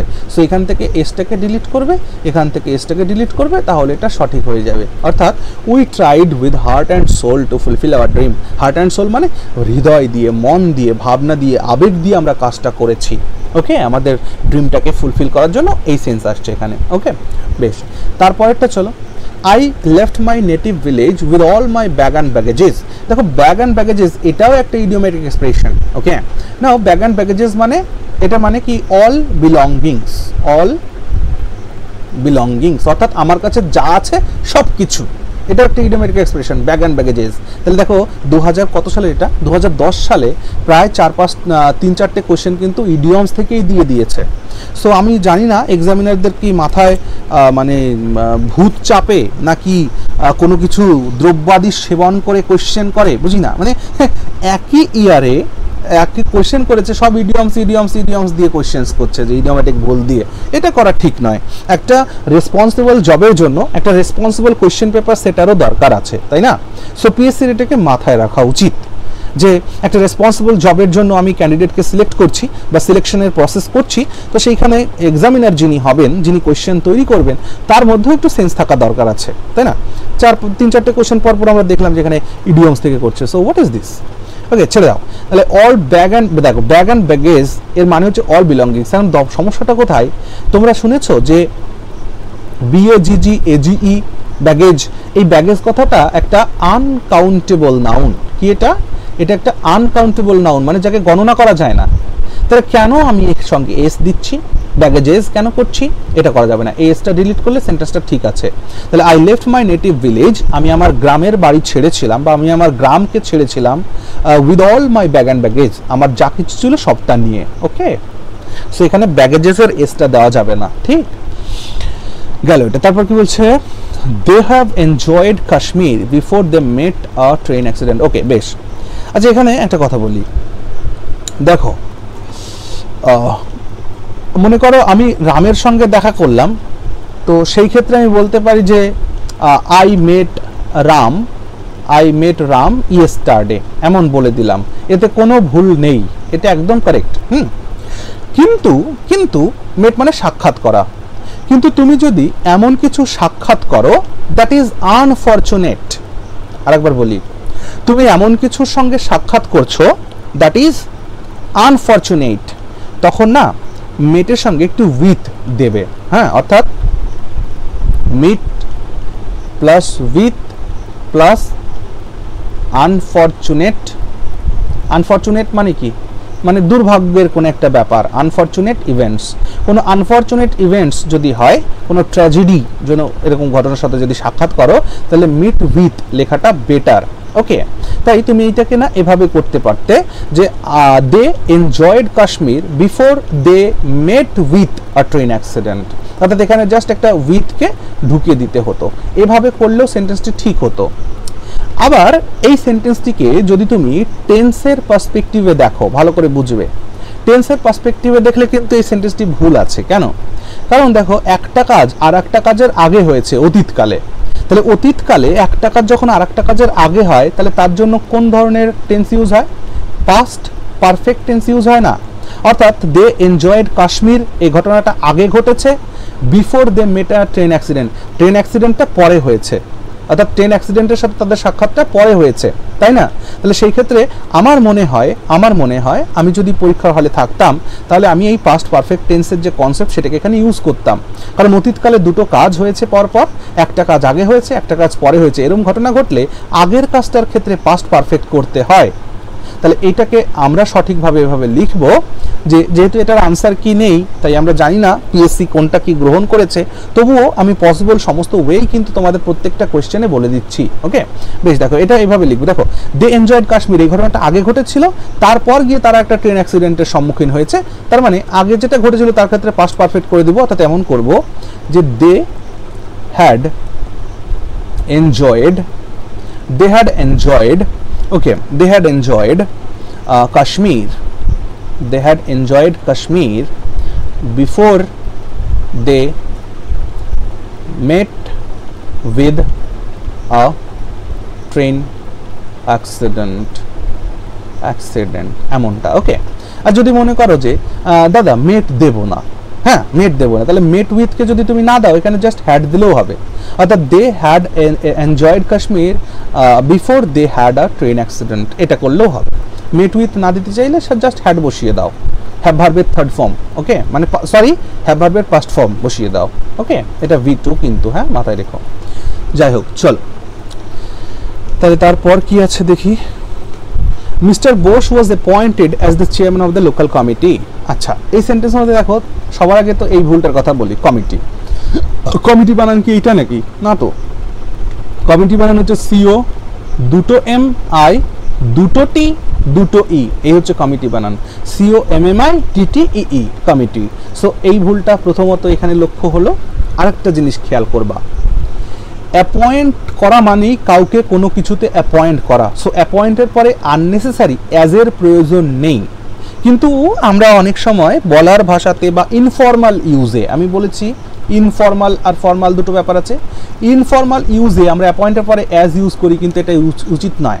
শুধু এই ভুলটা যে এটার সঙ্গে করি তা নয়, এর সঙ্গে আরও কতগুলো ভার্বের সাথে আমরা এই ভুলগুলো করে ফেলি, অ্যাজ ব্যবহার করি। যেমন আমি তোমাদেরকে একটা জিনিস দেখাই, দেখো আমি কতগুলো সেন্টেন্স লিখছি। আমি বললাম কি যে he was appointed চেয়ারম্যান, অর্থাৎ তাকে চেয়ারম্যান অ্যাপয়েন্ট করা হয়েছে। নট মানে এটা লিখবে না, not appointed appointed as chairman, এটা লেখার দরকার নেই, এটা লিখবে না, লিখবে কি হি ওয়াজ অ্যাপয়েন্টেড চেয়ারম্যান, এটা সঠিক। আবার খেয়াল করো, এটা আবার আরও কোথায় ব্যবহার করি, যেমন আমি বললাম কি যে Savita Devi was elected, Savita Devi was elected president, অর্থাৎ সবিতা দেবীকে প্রেসিডেন্ট নির্বাচন করা হয়েছিল, নট ইলেক্টেড অ্যাজ প্রেসিডেন্ট, এমনটা লিখবো না। ওকে, তাহলে অ্যাপয়েন্টেড, ইলেক্টেড এই সমস্তের পরে না অ্যাজ লেখার দরকার নেই, সরাসরি অবজেক্টটাকে বসিয়ে দাও, বুঝতে পারছো? আচ্ছা, আরও একটা দেখো, আমি বললাম যে রাম ওয়াজ নেমড দ্য টিম লিডার, এর মানে কি LEADER, হ্যাঁ, রাম ওয়াজ নেমড দ্য টিম লিডার, তার মানে রামকে টিম লিডার হিসাবে ঘোষণা করা হয়েছিল, বুঝতে পারছো? রাম ওয়াজ নেমড টিম লিডার, বা দেওয়া দরকার নেই, অর্থাৎ রামকে টিম লিডার হিসেবে ঘোষণা করা হয়েছিল।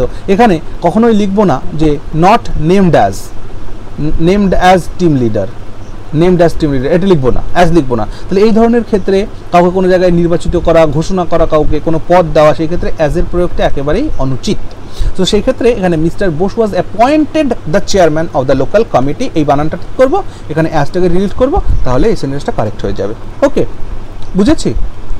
সাবাস। চলো, 2009 সালে 5টা কোয়েশ্চেন ছিল ডু অ্যাজ ডাইরেক্টেড, যেহেতু ডু অ্যাজ ডাইরেক্টেড তাই এখানে আরও অপশান ছিল না, 6টা কোয়েশ্চেন ছিল, 5টাই কোয়েশ্চেন ছিল। চলো দ্রুত এটাকে করি, আমরা অনেকক্ষণ সময় এখানে অতিবাহিত করে ফেললাম। সো চলো দ্রুত আমরা এটাকে কমপ্লিট করে ফেলি, ঠিক আছে? বেশ, বলছে a man's modesty is in inverse proportion to his ignorance.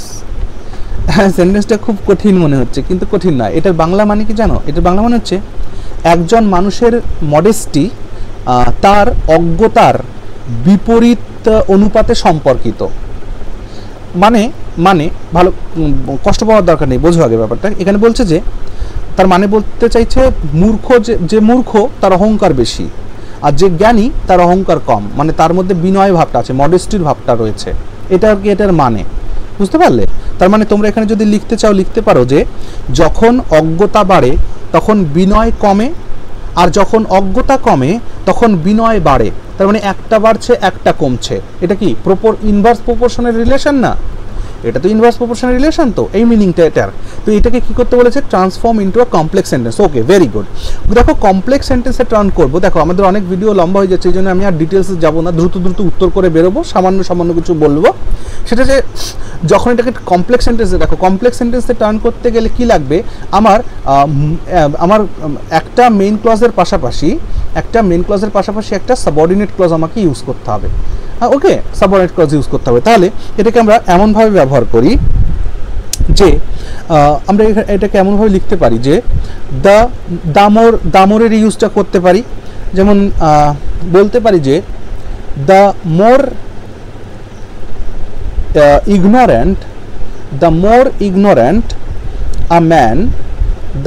ignorant a man okay is the more ignorant a man is, the less modest he is, এমনটা করতে পারি। দেখো এটা একটা ক্লজ, এটা একটা clause. The more ignorant a man is মানে একটা মানুষ যতটা ইগনোরেন্ট মানে অজ্ঞ, the less modest he is সে তত বেশি কম বিনয়ী। মডেস্ট মানে বিনয়ী, মানে যে খুব পোলাইট। ওকে, অহংকার বোধ যার মধ্যে খুব কম, বিনয়ী, মডেস্ট। ওকে, তার মানে যার মধ্যে অজ্ঞতাটা বেশি তার মধ্যে বিনয়টা কম, মানে সে বেশি অহংকার দেখায়। ওকে, এটা গেল। এবার এটা যদি কঠিন মনে হয় আমি আর একটা করবো, দাঁড়াও, আর একটা যদি এটাকে আমি করি তাহলে কি করব, সেন্সটাকে কাজে লাগিয়ে করি। A man's modesty is inverse proportion to his ignorance, তাই তো?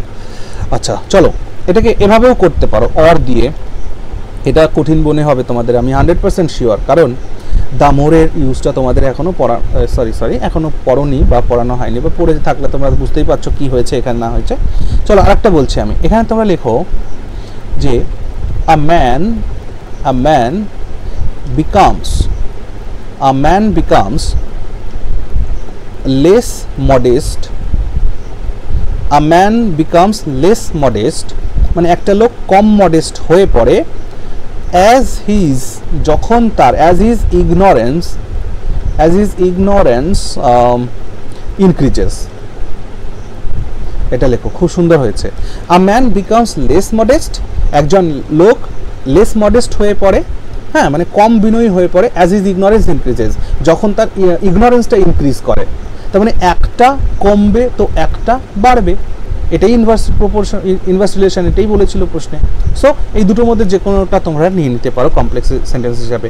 ওকে, তোমরা বলবো কী করে কমপ্লেক্স হলো দাদা? এই দেখো, এইটা হচ্ছে মেইন ক্লজ, এইটা হচ্ছে সাবঅর্ডিনেট ক্লজ, হয়ে গেল। আসো, be quiet and listen to my words he said. আচ্ছা, স্পিচ চেঞ্জ মানে ন্যারেশন চেঞ্জ করতে বলেছে, ন্যারেশন চেঞ্জ করতে বলেছে। ওকে, চলো দেখো, be quiet and listen to my words, এটা ইম্পারেটিভ সেন্টেন্স, তো ইম্পারেটিভ সেন্টেন্সের ভয়েস চেঞ্জ করো, সরি ন্যারেশন চেঞ্জ করো, লেখো হি। এবার ঘটনা হচ্ছে দাদা এখানে লিসেনার নেই, তাহলে কি করা যায়? দেখো, লিসেনার না থাকলে এখানে তুমি যা খুশি লিসেনার ধরে নিতে পারো। আমি এখানে লিসেনার থার্ড পারসনকে ধরে নিচ্ছি, হ্যাঁ, তাহলে সেই জন্য আমি বলছি যে হি টোল্ড দেম, আমি থার্ড পারসনকে লিসেনার ধরে নিয়েছি, দেখ লিসেনার যেহেতু নেই, সো এটা আমাদের করতে হবে। সো এখানে তোমরা দেম না করে ইউও করতে পারো, কারণ এটা যেহেতু ইম্পারেটিভ সেন্টেন্স, সো এদের সাবজেক্ট ইউ হবে। তার মানে he said you be quiet and listen to my words, এমনটা, মানে এটা ইউ আছে এখানে সাবজেক্ট, তাই আমি এখানে লিসেনারকে ইউ ধরে নিলাম। তাহলে হি টোল্ড ইউ, সে তোমাদেরকে বলেছিল, কি বলেছিল?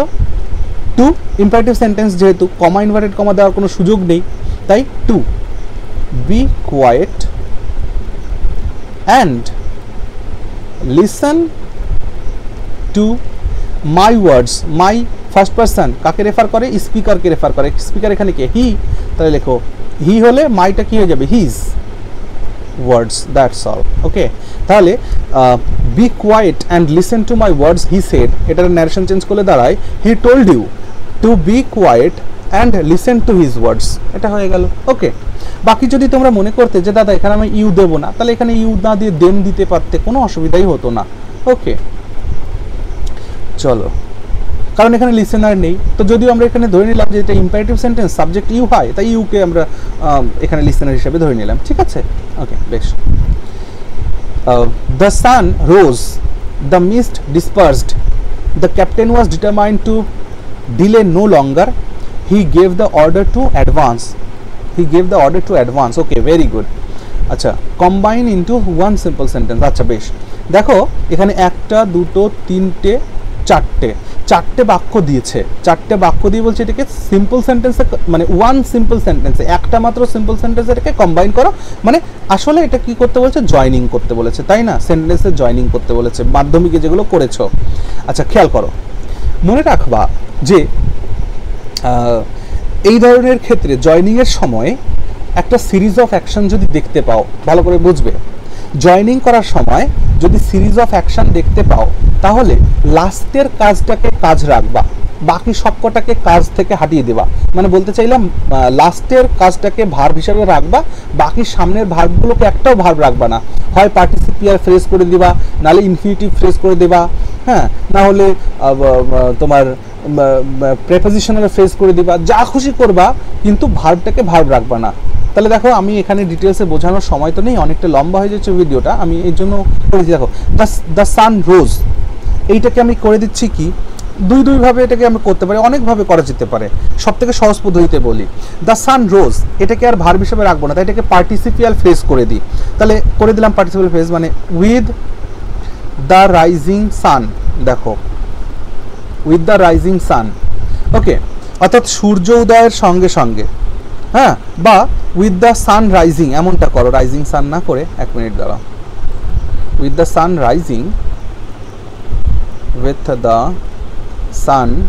the sun rising, এই দেখো এটাকে বলা হয় পার্টিসিপিয়াল ফ্রেজ, প্রেজেন্ট পার্টিসিপল, এখানে রাইজিং করে দিলাম, তাহলে উইথ দ্য সান রাইজিং, সূর্য ওঠার সাথে সাথে কি হলো, অ্যান্ড দ্য মিস্ট ডিসপার্সড, তাহলে কি লিখবো, দ্য মিস্ট মিস্ট মানে কুয়াশা, ডিসপার্সিং দেখো এটাকেও আমি কি করে দিলাম, পার্টিসিপিয়াল ফ্রেজ করে দিলাম। তাহলে এটাকেও আর ভার্ব থাকতে দিলাম না, এটাকেও আর ভার্ব থাকতে দিলাম না, পার্টিসিপিয়াল ফ্রেজ করে দিলাম। তাহলে কি হলো, with the sun rising and the mist dispersing.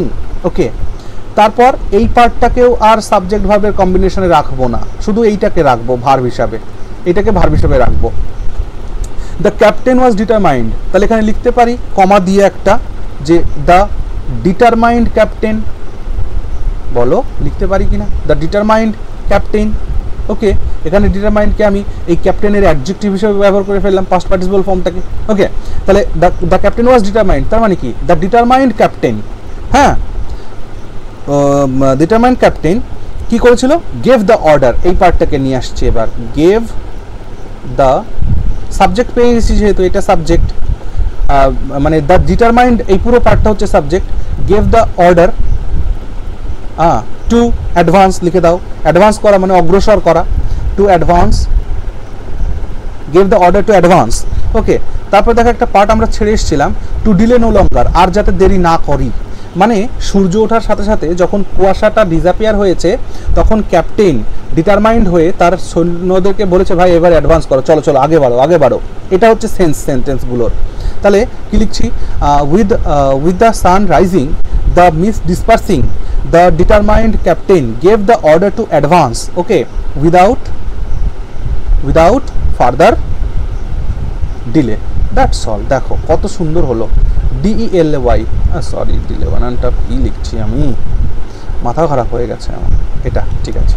তাহলে দেখো পার্টিসিপিয়াল ফ্রেজ অ্যাডজেক্টিভ হিসেবে করে নিয়েছি, এটাকে মেইন লাস্টের কাজটাকে ভার্ব হিসেবে রেখেছি, বাকি এটাকে ইনফিনিটিভ ফ্রেজে করে দিয়েছি। ওকে, তাহলে with the sun rising, the mist dispersing, the determined captain gave the order to advance without further delay, that's all. Combined হয়ে গেল সিম্পল সেন্টেন্সে, একটাই সাবজেক্ট একটাই ভার্ব, এটা সাবজেক্ট, দ্য ডিটারমাইন্ড সাবজেক্ট আর এটা হলো ভার্ব। ওকে, বেশ। Unless we do our work well hour master will be angry with us. আচ্ছা, বলছে যদি না আমরা আমাদের কাজগুলোকে ঠিকঠাক করি, hour master will be angry with us, তাহলে আমাদের মাস্টার আমাদের উপরে রেগে যাবেন। ওকে, কি করতে বলেছে, চেঞ্জ ইনটু আ কম্পাউন্ড। আচ্ছা, কম্পাউন্ড সেন্টেন্স করতে বলেছে। দেখো কম্পাউন্ড সেন্টেন্সে চেঞ্জ করতে গেলে কি করতে হয় বলো দেখি, কোঅর্ডিনেট কনজাংশন ইউজ করতে হয়। কি করতে হয়, কোঅর্ডিনেট কনজাংশনের ব্যবহার করতে হয়। কোঅর্ডিনেট কনজাংশন যেমন অ্যান্ড, বাট, অর, এগুলো হচ্ছে কোঅর্ডিনেট কনজাংশন, ঠিক আছে। তো দেখো এখানে অরের ইউজ করি আমরা, হ্যাঁ, এই ধরনের ক্ষেত্রে অরের ইউজ করা যেতে পারে। হ্যাঁ, তোমাদের একটা কথা বলি, দেখো জয়নিং বাই যে ডু অ্যাজ ডাইরেক্টেড বলছি না, এগুলো কিন্তু বিভিন্ন প্রকারে বিভিন্নভাবে করা যেতে পারে। সো আমার এখানে যেমন মাথায় আসছে আমি তেমন করে দিচ্ছি। ওকে, বাকি যদি তোমরা অন্যভাবে কেউ করে থাকো, তোমাদের খাতাটা অবশ্যই টেলিগ্রাম গ্রুপে জয়েন হয়ে যেতে পারো, ভিডিও ডেসক্রিপশনে লিঙ্ক দেওয়া আছে, অথবা আমাকে হোয়াটসঅ্যাপ করে জানাতে পারো। আচ্ছা, কি ভাবছিলাম সেটাই ভুলে গেলাম। Unless we do our work well hour master will be angry with us. আচ্ছা চলো এটাকে আমরা অর দিয়ে করি। অর দিয়ে করি, কি করব দেখো, we must do our work well, আমাদের কাজটা ভালো করে করা উচিত বা দরকার। ওকে, অর অথবা আওয়ার মাস্টার উইল অ্যাংরি, দেখো এর থেকে সহজ আর হয় না, or hour master will be angry with us. দেখো এর থেকে সহজ আর হয় না। তাহলে we must do our work well, এই দেখো এটা হচ্ছে মেইন ক্লজ, অর দিয়ে যে পার্টটা হচ্ছে এটা হয়ে গেল কোঅর্ডিনেট ক্লজ। হ্যাঁ, দেখো কোঅর্ডিনেট ক্লজ চেনার উপায় কি জানো, কোঅর্ডিনেট ক্লজের কোঅর্ডিনেট কনজাংশনটাকে যদি ডিলিট করো সেইটা দেখো মেইন ক্লজ হয়ে যায়। আরেকবার বলছি, কোঅর্ডিনেট ক্লজের কোঅর্ডিনেট কনজাংশনটাকে ডিলিট করলে সেটা মেইন ক্লজ হয়ে যায়। আচ্ছা, যদি অরটা না থাকে দেখো তো এটা মেইন ক্লজ হিসেবে ব্যবহার হতে পারে কিনা, যে hour master will be angry with us, 100% হতে পারে, বুঝেছো? তাহলে যাই হোক, এটাকে কম্পাউন্ড সেন্টেন্সে জয়েন করলে কি দাঁড়ালো, we must do our work well or hour master will be angry with us. আমরা আমাদের কাজটাকে সঠিক করে করা উচিত, অথবা আমাদের মাস্টার আমাদের উপরে রেগে যাবেন। এভাবে করলাম, ঠিক আছে। ওকে, লাস্ট ওয়ান ভাই, he is greater than I. Okay, কি বলছে, চেঞ্জ ইনটু নেগেটিভ সেন্টেন্স। আচ্ছা, নেগেটিভ সেন্টেন্সে টার্ন করতে বলেছে, বেশ ভালো করো নেগেটিভ সেন্টেন্সে। দেখো এটা কম্প্যারেটিভ ডিগ্রিতে দেওয়া আছে, হ্যাঁ আমি তোমাদের সহজ পদ্ধতি শিখিয়ে দিই। কম্প্যারেটিভ ডিগ্রি থেকে যখনই তুমি পজিটিভ ডিগ্রিতে এটাকে নিয়ে যাবে না, পজিটিভ ডিগ্রিতে, তখনই এটা দেখবা নেগেটিভ হয়ে গেছে। আরেকবার বলি, কম্প্যারেটিভ ডিগ্রিতে যদি অ্যাফার্মেটিভ সেন্টেন্স থাকে, ওটাকে পজিটিভে নিয়ে গেলে ওটা নেগেটিভ হয়ে যায়, আবার নেগেটিভ থাকলে পজিটিভ হয়ে যায়, মানে ভাইস ভার্সা। খেয়াল করো, হি ইজ গ্রেটার দ্যান আই, তার মানে সে আমার থেকে গ্রেট, এটা বলতে চাইছে না, তাহলে এটাকে পজিটিভ ডিগ্রিতে করো, I am not so or as. দেখো এখানে সো এর ব্যবহারও করা যায়, অ্যাজ এর ব্যবহারও করা যায়, তবে তোমরা যদি বলো তুমি কোনটা করবে দাদা, আমি সো করব, কারণ নেগেটিভ সেন্টেন্সের সাথে সবসময় সো ইউজ হয়, অ্যাফার্মেটিভ সেন্টেন্সে অ্যাজ ব্যবহার হয় পজিটিভ ডিগ্রিতে। ওকে, তাই I am not so or as great as he is, full stop, that's all. তাহলে I am not so great as he is, আমি ততটা গ্রেট নই যতটা সে, তার মানে কি আমি ততটা গ্রেট নই যতটা সে, তার মানে কি he is greater than I, সে আমার থেকে গ্রেটার। বুঝতে পারছো? সো নেগেটিভ হয়ে গেল, ক্লিয়ার? সো আর নেই, ঠিক।